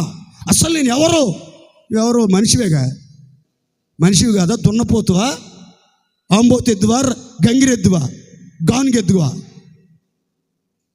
మనుషులం కదా మనం. మనుషులకు రాక మానులకు వస్తే శ్రమలో. కనుక మీరు ఎందుకు పుట్టారంటే, మీకు ఏం అర్థం? ఇంజనీర్ అవటానికి పుట్టాను, మా అమ్మ నాన్న ఉద్ధరించడానికి పుట్టాను, సంఘానికి వెన్నెమొగ్గా ఉండటానికి పుట్టాను, ఇట్లాంటి సెంటిమెంట్ డైలాగులు ఏబాకండి. ఒకే డైలాగ్ అందరికీ వర్తిస్తుంది. ఎందుకు పుట్టామంటే శ్రమలు అనుభవించుడికి పుట్టి తిని. ఎందుకు పుట్టాము చెప్పాలి గట్టిగా. ఎందుకు పుట్టాము? నిజంగా మీరు కనుక శ్రమలు అనుభవించడం పుడితే మీకు దేవుడిచ్చే విలువైన ఆశీర్వాదాలు చెప్తాను. జాగ్రత్తగానండి గట్టిగా. వింటారా? ముగించమంటారా? మళ్ళీ 5 సంవత్సరాలకు వస్తా. అప్పుడు ఏ మొక్కలు చెప్తానో, నరికే మొక్కలు చెప్తానో, నాటిన మొక్కలు చెప్తానో, లేకపోతే మురిగే కుక్కల గురించి చెప్తాను తెలియదు కనుక ఇప్పుడు మాత్రం గోడలో మొలిచిన మొక్క గురించి చెప్తున్నాను. జాగ్రత్తగానండి. దేవుని స్తోత్రం చెప్పండి. ఈ మాటలో క్రీస్తుతో కూడా శ్రమలు అనుభవించే వారికి యేసయ్య ఇచ్చే ఆశీర్వాదాలు 2 మాటలు చెప్తానండి. చాలా బాగుంటాయి. మీరు తర్వాత చదువుకోండి, చాలా ధైర్యం వస్తుంది మీకు. లోకాసు వార్త 22 28 నుంచి 30 వచనాలు చదువు భక్త. ఆయన వారితో ఇట్లా నేను ఆయన వారితో ఎట్లా నేను అన్య జనులలో 22వ అధ్యాయం 28 నుంచి 30. నా శోధనలో నాతో కూడా నా శోధనలో అన్న చోట బ్రాకెట్ వేసి ఇట్లా బ్రాకెట్లు వేసి ఏమని ఉంటుందంటే నా శ్రమలలో నాతో కూడా నిలిచిన వారు మీరే గనుక నా తండ్రి నాకు రాజ్యము నియమించినట్లు నేను మీకు రాజ్యము నియమించదను.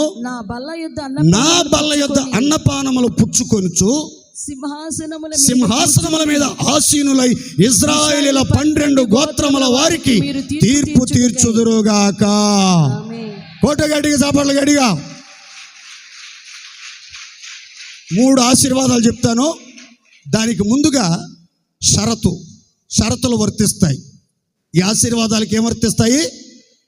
నోరు తెరిచి చెప్పరే. షరతులు వర్తిస్తాయి. Conditions, all conditions apply.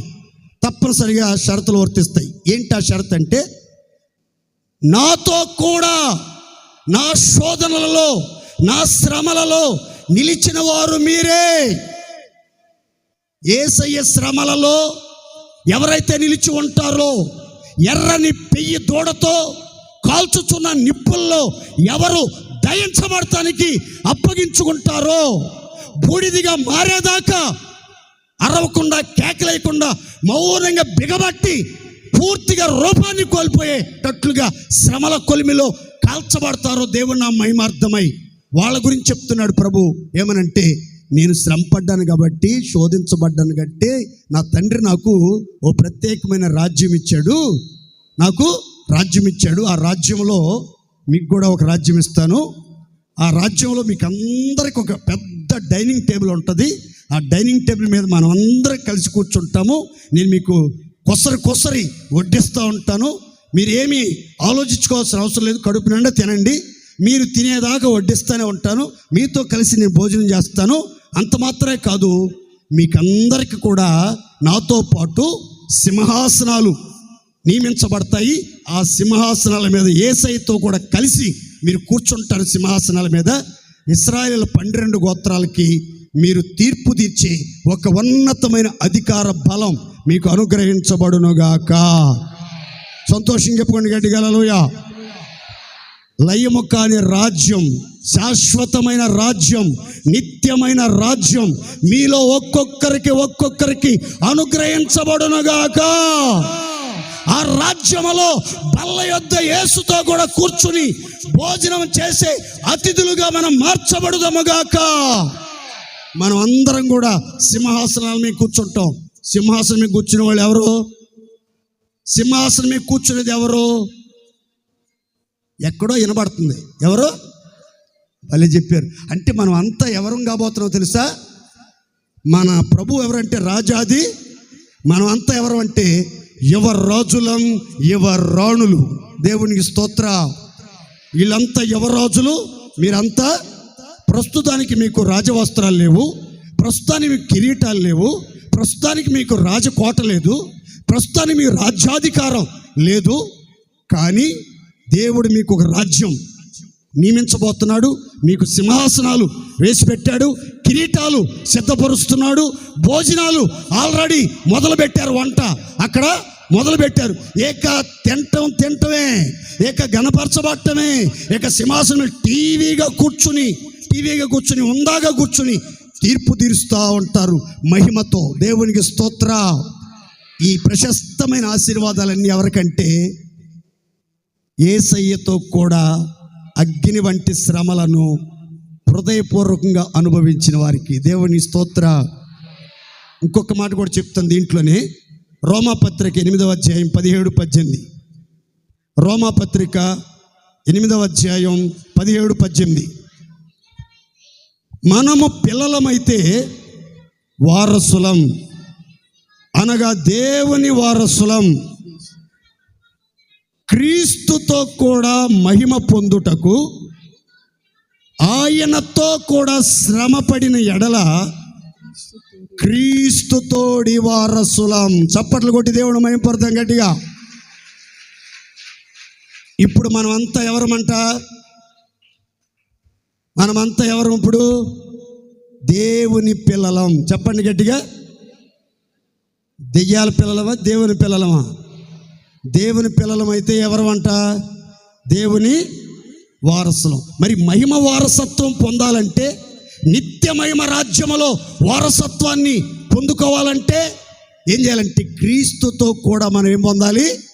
శ్రమ పడితే క్రీస్తుతో కూడా మహిమ పొందుటకు మనము అని చెప్తూ చక్కని మాట రాశాడు కింద. ఏమని తెలుసా?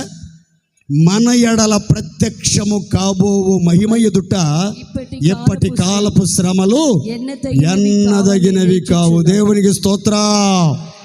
గట్టి చదవండి హల్లెలూయా. ఇప్పుడు మనం అనుభవిస్తున్న కొద్దిపాటి శ్రమలు, చులకని శ్రమలు, కొంచెం కాలం ఉండి వెళ్ళిపోయే శ్రమలు, చిన్న చిన్న రోగాలు, చిన్న చిన్న సమస్యలు, చిన్న చిన్న ఆవేదన, చిన్న చిన్న ఆర్థిక ఇబ్బందులు, పిల్లలకి ఫీజు కట్టలేకపోతున్నాం, కరెంటు బిల్లు కట్టలేకపోతున్నాం, ఇల్లు కట్టుకోలేకపోతున్నాం, బైక్ కొనుక్కోలేకపోతున్నాం. అది కూడా పెద్ద శ్రమలాగా ఫీల్ అవుతున్నాం మనం. అయితే బైబిల్ చెప్తుంది, మన ఎదుట ప్రత్యక్షం కాబోయే మహిమ ఎదుట ఎప్పటి కాలపు శ్రమలు ఏవి కూడా ఎన్నదగినవి కానే కావు. దేవుడి స్తోత్రం. అధిక మహిమ, మహామహిమ, ఉన్నతమైన మహిమ దేవుడు మనకు అనుగ్రహించబోతున్నాడు. దేవుని స్తోత్రం. క్రీస్తునందు నిత్య మహిమకు మిమ్మల్ని పిలిచిన, నిత్య మహిమకు మిమ్మల్ని పిలిచిన సర్వకృపానిధిగు దేవుడు కొంచెం కాలం మీరు శ్రమపడిన పిమ్మట తానే మిమ్మల్ని పూర్ణులుగా చేసి స్థిరపరిచి బలపరుచునుగాక. శ్రమలలో ఉన్న వారికి శుభవార్త, మీకున్న శ్రమలు ఎంతకాలమో తెలుసా? కొంచెం కాలమే. నిరీక్షించండి, ఓపిక పట్టండి, మీ శ్రమలన్నీ ఆశీర్వాదపు సిరులుగా మారిపోవునుగాక. ఇంకో విచిత్రమైన మాట, ఎవరు శ్రమ పడుతున్నారో వాళ్ళని దేవుడు బలపరచబోతున్నాడు, వాళ్ళని దేవుడు స్థిరపరచబోతున్నాడు, వాళ్ళని పరిపూర్ణలుగా మార్చి నిత్య మహిమకు చేర్చుకొనుగాక. గట్టి చెప్పాలా ఆమేన్.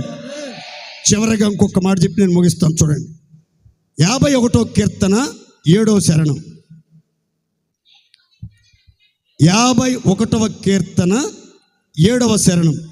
నేను పవిత్రుడనగునట్లు, నేను పవిత్రుడనగునట్లు హిస్సోపుతో నా పాపము హిస్సోపుతో నా పాపమును పరిహరించుము. హిమము తలల పైకి చూడండి. హిస్సోపును గురించి కీర్తనాకారుడు దావీదు చెప్తున్నాడు, నా పాపము పరిహరించబడినట్లుగా హిస్సోపుతో నన్ను కడగండి.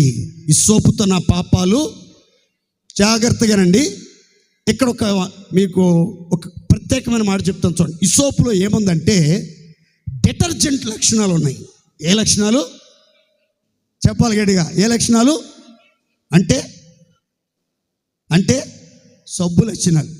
విస్తారమైన సబ్బు రాసినా కొన్ని మరకల బోట్ల, ఆమ్లాలు రాసినా కొన్ని మరకల బోట్ల, ఆలా వేసినా కొన్ని మరకలు పోటల్లా, బ్రష్ రుద్దినా బట్ట చిరుగుతుంది కానీ మచ్చ బోట్ల. ఇప్పుడు అలాంటి మచ్చలు, అలాంటి డాగులు, అలాంటి బురద, అలాంటి మురికి, అలాంటి పాపదోషం పరిహరించబడేటట్లుగా ఇదిగో వచ్చింది కొత్తగా డిటర్జెంట్, హిస్సోపు. దేవునికి స్తోత్రం. హిస్సోపు అంటే సబ్బు అనుకునేరు, ఇది కొత్త రకం సబ్బు అనుకుంటా. పాస్టర్ గారు, మా ఆవిడ సరిగ్గా బట్టలు తీసి అవట్లేదు, ఈ పనికి మారింది, చేతులు చచ్చుబడింది, ఆ సబ్బు ఏదో తెస్తే ఆ మచ్చలు బయట మేమన్నా ఉతుక్కుంటాం అనుకునేరు లేరిపోయింది. ఇది సబ్బు కాదు, ఇది మొక్క. ఇదేంటది? కానీ దీంట్లో పుష్కలంగా ఏమున్నాయంటే డిటర్జెంట్ లక్షణాలు ఉన్నాయి. ఏ లక్షణాలు ఉన్నాయి? అందుకనే ఒక మంచి మాట చెప్పి నేను ముగిచ్చేస్తానేనండి. ఈ డిటర్జెంట్ని ఎక్కడ వాడతారో, హిస్సోపుని ఎందుకు హిస్సోపుతో నా పాపాలు పరిహరించమని దావీదు చెప్పాడో చాలా భావగర్భితమైన ఒక మాట చెప్పి నేను ముగిస్తాను. ఇటు చూడాలి అందరూ. అపవిత్రుడు పవిత్రుడు కావాలి, కుష్ఠరోగి బాగుపడి సమాజంలో కుటుంబస్తులతో సంతోషంగా సమాధానంగా జీవించాలి అంటే అతడు పవిత్రుడు కావాలి. ఒక అపవిత్రుడు పవిత్రుడుగా మార్చబడి కుటుంబంతో, సంఘముతో, సమాజంతో సంతోషంగా జీవించాలి అంటే హిస్సోపుతో అతన్ని కడగాలని బైబిల్ చెప్తుంది. హిస్సోపుతో కడగాలి. ఈ ఇసోపు యొక్క ప్రాధాన్యత ఒక మాట చెప్పి ముగిస్తాను చూడండి. ఇందాక 4 వస్తువులు కాల్చి బూడిద చేశారని చెప్పాను. ఇప్పుడు మీకు పెద్ద అగ్ని పరీక్ష. ఆ వస్తువుల పేర్లు చెప్పండి మరలా. భక్తులారా అందరూ నోరు తెచ్చి చెప్పండి. ఎర్రని పెయ్యి దూడ, దేవదారు కర్ర, ఎర్రని నూలుదారం, ఇసోపు, ఈ 4టిని కలిసి బూడిదయ్యేదాకా కాల్చారు. దాన్ని ఏమన్నారంటే బైబిల్ భాషలో హోమ భస్మం. ఏ భస్మం అండి ఇది? భస్మం అనగా బూడిద. భస్మం అనగా ఏంటది? బూడిద. భస్మం అంటే ఏంటది? బూడిద. ఇది చితాభస్మం కాదు. ఇది చితాభస్మం, మనుషుల్ని చంపిన కాల్చినటువంటి భస్మం కాదు, కానీ ఇది ఒక హోమ భస్మం, పవిత్రమైన భస్మం. అయితే జాగ్రత్తగా రండి. ఈ భస్మాన్ని శుద్ధీకరణలో ఉపయోగించినప్పుడు ఏం చేస్తారంటే, ఇది ఒక పవిత్రమైన పాత్రలో ఈ బూడిదని భద్రం చేస్తారు. చేసిన తర్వాత ఈ బూడిదని పారు నీటి దగ్గరికి తీసుకెళ్ళాలి. ఏ నీటి దగ్గరికి? పారు నీటి దగ్గరికి తీసుకెళ్తారు. తీసుకెళ్ళిన తర్వాత ఆ పారు నీటిని ఒక పాత్రలో తీసి ఈ బూడిదలో ఉన్నటువంటి ఈ హోమ భస్మాన్ని ఆ పారు నీటిలో చల్లి దాన్ని పాకంలాగా కలుపుతారు. కలిపిన తర్వాత ఈ పవిత్రమైనటువంటి జలాన్ని ఏమంటారంటే, ఈ బూడిద పారు నీళ్ళు కలిపిన ఈ జలాన్ని ఏమన్నారంటే శుద్ధ జలము అన్నారు. ఏ జలం అండి ఇది? నోరు తెరిచి చెప్పాలి గట్టిగా. ఏ జలం ఇది? శుద్ధ జలం అంటే పాపాలను పరిహరించే జలం. ఏ జలం ఇది? అయితే ఈ జలం ఎలా ప్రోక్షించాలి, ఎలా చిలకరించాలి, ఎలా చల్లాలి అని అంటే ఇక్కడ ఇంకొక లింకు. ఆ శుద్ధ జలాన్ని చిలకరించేటప్పుడు ప్రోక్షించడానికి ఏ వస్తువును ఉపయోగించారంటే ఇసోపు మొక్కనే ఉపయోగించారు. దేవునికి స్తోత్ర. గట్టి చెప్పాలి హల్లెలూయా, హల్లెలూయా. కుష్ఠరోగులు శుద్ధులుగా మారిన తర్వాత వాడి పాపం పరిహరించబడాలన్నా, ఒక ఇంటిలో ఉన్నటువంటి అపవిత్రత తొలగించబడి, దోషం తొలగించబడి, కీడు తొలగించబడి, ఆ చీకటి తొలగించబడి ఇల్లు సమాధానంగా, దీవెనకరంగా, ప్రశాంతంగా మారాలి అన్నా, ఒక పాపి పరిశుద్ధుడిగా మార్చబడాలన్నా ఆ హోమ భస్మాన్ని ఇసోపు మొక్కతో ఆ శుద్ధ జలములో కలిపి ప్రోక్షించినప్పుడు ఇల్లైనా, వ్యక్తులైనా, రోగమైన, సమస్యలైనా పరిహరించబడి వాళ్ళందరూ పరిశుద్ధులుగా మారిపోతారు. దేవుని స్తోత్ర. ఇది చరిత్ర. అయితే నేను మీతో చెప్పే మాట ఏంటంటే, మీలో ఒక్కొక్కరికి మీదట ఎవరంటే ఇస్సోపు అంటే ఇతరుల పాపములను పరిహారము చేయగలిగిన ఉన్నతమైన పరిశుద్ధులుగా మీలో ఒక్కొక్కరు మార్చబడుదురుగాక. గట్టిగా చెప్పాలి హల్లెలూయా.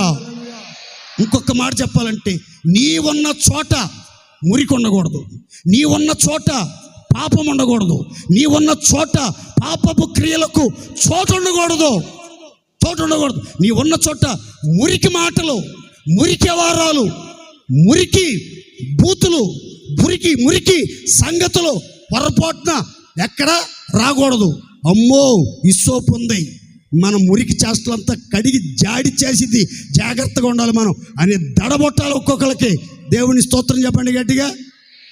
కొంతమందికి పనికిమాలిన వ్యవహారం, పాపిష్టి వ్యవహారం, రోత పాత మాటలు చెప్పుకోవాలంటే ఎంత ఉపలాటమో. చెప్పు ఏంటది మధ్యలో ఆపేసావు మొన్న? ఆ మురికి చెవిని, ఆ చెవులు కంటిన మురికి అంతా కడిగేయాలి. నువ్వు ఒక ఇసోపు మొక్కలాగా ఆ చెవుల్లో పట్టిన గుబిలి, ఆ చెవుల్లోకి వెళ్ళినటువంటి ఆ బురద అంతా పోయి ఆ చెవి తేటగా వినబడేదాకా ఆ చెవిలోకి ఇసోపు ఆ వేరు లోపల పంపించాలి. ఎంత సమ్మగా ఉంది. మరి ఇప్పుడు బాగా వినబడింది కూడా. ఎందుకు? ఆ చెవిలో పట్టిన మురికి అంత పోయింది ఇప్పుడు. దేవుని స్తోత్ర. గట్టి చెప్పండి హల్లెలూయా. మీ జీవితంలో మీరు ఎక్కడ ఉంటే అక్కడ పాపం ఉండకూడదు, పాపపు క్రియలు జరగకూడదు. పాప పురుషుడైన సాతాను విలవిలలాడి పారిపోలేస్తున్నామలో. మీరున్న చోట పరిశుద్ధమైన తలంపులు, పరిశుద్ధమైన ఆలోచనలు, పరిశుద్ధత కొరకు పరుగులు పెట్టే ప్రోత్సాహం అందాలి ఒక్కొక్కరికి. అలాంటి ఒక ఉద్యమ జ్వాల రగిలించబడాలి. నీవే ఒక అద్భుతమైన డిటర్జెంట్గా మురికిని, పాపాన్ని, దోషాన్ని కడిగి శుద్ధి చేయగలిగినటువంటి ఒక డిటర్జెంట్ ఔషధంగా మారిపోవాలి. దేవుని స్తోత్ర. గట్టిగా చెప్పండి హల్లెలూయా. పిచ్చి మొక్కను దేవుడు ఏర్పరచుకున్నాడు. ఆ పిచ్చి మొక్క పేరు ఏం పేరంటే హిస్సోపు మొక్క. ఏ మొక్క అండి ఇది? మనందరిని దేవుడు ఏర్పరచుకున్నాడు. మనం ఇక మీదట ఒక్కొక్కరము ప్రభు పనిలో ప్రయోజనకరమైన పాత్రలుగా, కుంచెలుగా మార్చబడి దేవుని పనిముట్టుగా వాడబడుదముగాక, రక్తములో ముంచబడుదముగాక, మరణమును నిరర్ధకము చెయ్యుదముగాక, అగ్నిలో ఎర్రని పెయ్యితో కాల్చుచున్న అగ్నిలో కాల్చబోటకు అప్పగించుకొందముగాక. పాపములను పరిహారం చేసి హిమము కంటే తెల్లగా, పాల కంటే తెల్లగా, ఏ చాకలి చలువ చేయలేనంత తెల్లగా మార్చబడేటట్లుగా అనేకుల పాపాలను పరిహరించి ఓ దివ్యమైన ఔషధంగా దేవుని పిల్లలు మారాలి. ఎప్పుడు చూసినా ఆ మురికి మాటలు, ఆ మురికి వ్యవహారాలు, పాపిష్టి బతుకులో ఉండకూడదు. ఏదో అజ్ఞాన కాలంలో తెలియని వయసులో ఏదో ఒకటి ఎరా పాపం చేసేవంటే ఇక వయసు పెరుగుతున్నా కానీ బుద్ధి పెరగకపోతే ఎట్లా? బుద్ధి పెరగకపోతే ఎట్లా? బుద్ధి మారాలి, మనసు మారాలి, ఆలోచనలు మారాలి. మనం అంతా యేసయ్య రూపంలోనికి మారిపోవాలి. దేవుని స్తోత్ర. మిమ్మల్ని పరిశుద్ధపరచు యెహోవాను. ఇప్పుడేమో హిస్సోపు ఏం చేస్తుంది? యేసయ్య స్థానం తీసుకుంటుంది, యేసయ్య స్థానంలో నిలబడింది. ఇప్పుడే దావీదు దేవుని పిలవట్లా. దేవుడా, నా పాపములు నువ్వు కడగాలి, నా పాపాలు తీసేయాలి అని అంటల్లా. ఏమన్నాడు తెలుసా? ఈ పాపి పాపం పోవాలంటే ఆ గోడలో మొలిసిన హిస్సోపు చాలయ్యా నా పాపం పోగొడటానికి. దేవుని స్తోత్ర. గట్టిగా చెప్పండి హల్లెలూయా. మీరు చాలు. మీ ఊరిలో ఉన్న మురికి, పాపం, చెత్త చెదారం అంతా బాగు చేసి సమాజాన్ని ఉద్ధరించడానికి దేవుని స్తోత్ర. ఇక అబ్రహాం పాస్టర్ రావాల్సిన అవసరం లేదు, రాజు పాస్టర్ గారు రావాల్సిన అవసరం లేదు, ఎవరో బిల్లి గ్రామ్ గారు రావాల్సిన అవసరం లేదు, నీకు ఉజీసిక్ రావాల్సిన అవసరం లేదు, యేసుదాస్ పాస్టర్ రావాల్సిన అవసరం, ఎవరు రావాల్సిన అవసరం లేదు. నీవు నీ గ్రామంలో పట్టిన మురికిని వదలగొట్టే ఒక అద్భుతమైన ఔషధ విలువలు కలిగిన హిస్సోపు మొక్కగా ఈరోజే దేవుడు నిన్ను నియమించునుగాక. ఇక లేచి నిలబడండి. ఒక 5 నిమిషాలు కొంచెం కన్నీళ్లతో భారంగా ప్రార్థన చేసుకోండి. అయ్యా, నన్ను ఈ మొక్కలాగా మార్చండి అయ్యా. ఆ మొక్కలో ఉన్నటువంటి ప్రత్యేకతలు, విశిష్టతలు నాలో కలిగించండి ప్రభువా అని ప్రార్థన చేసుకోండి.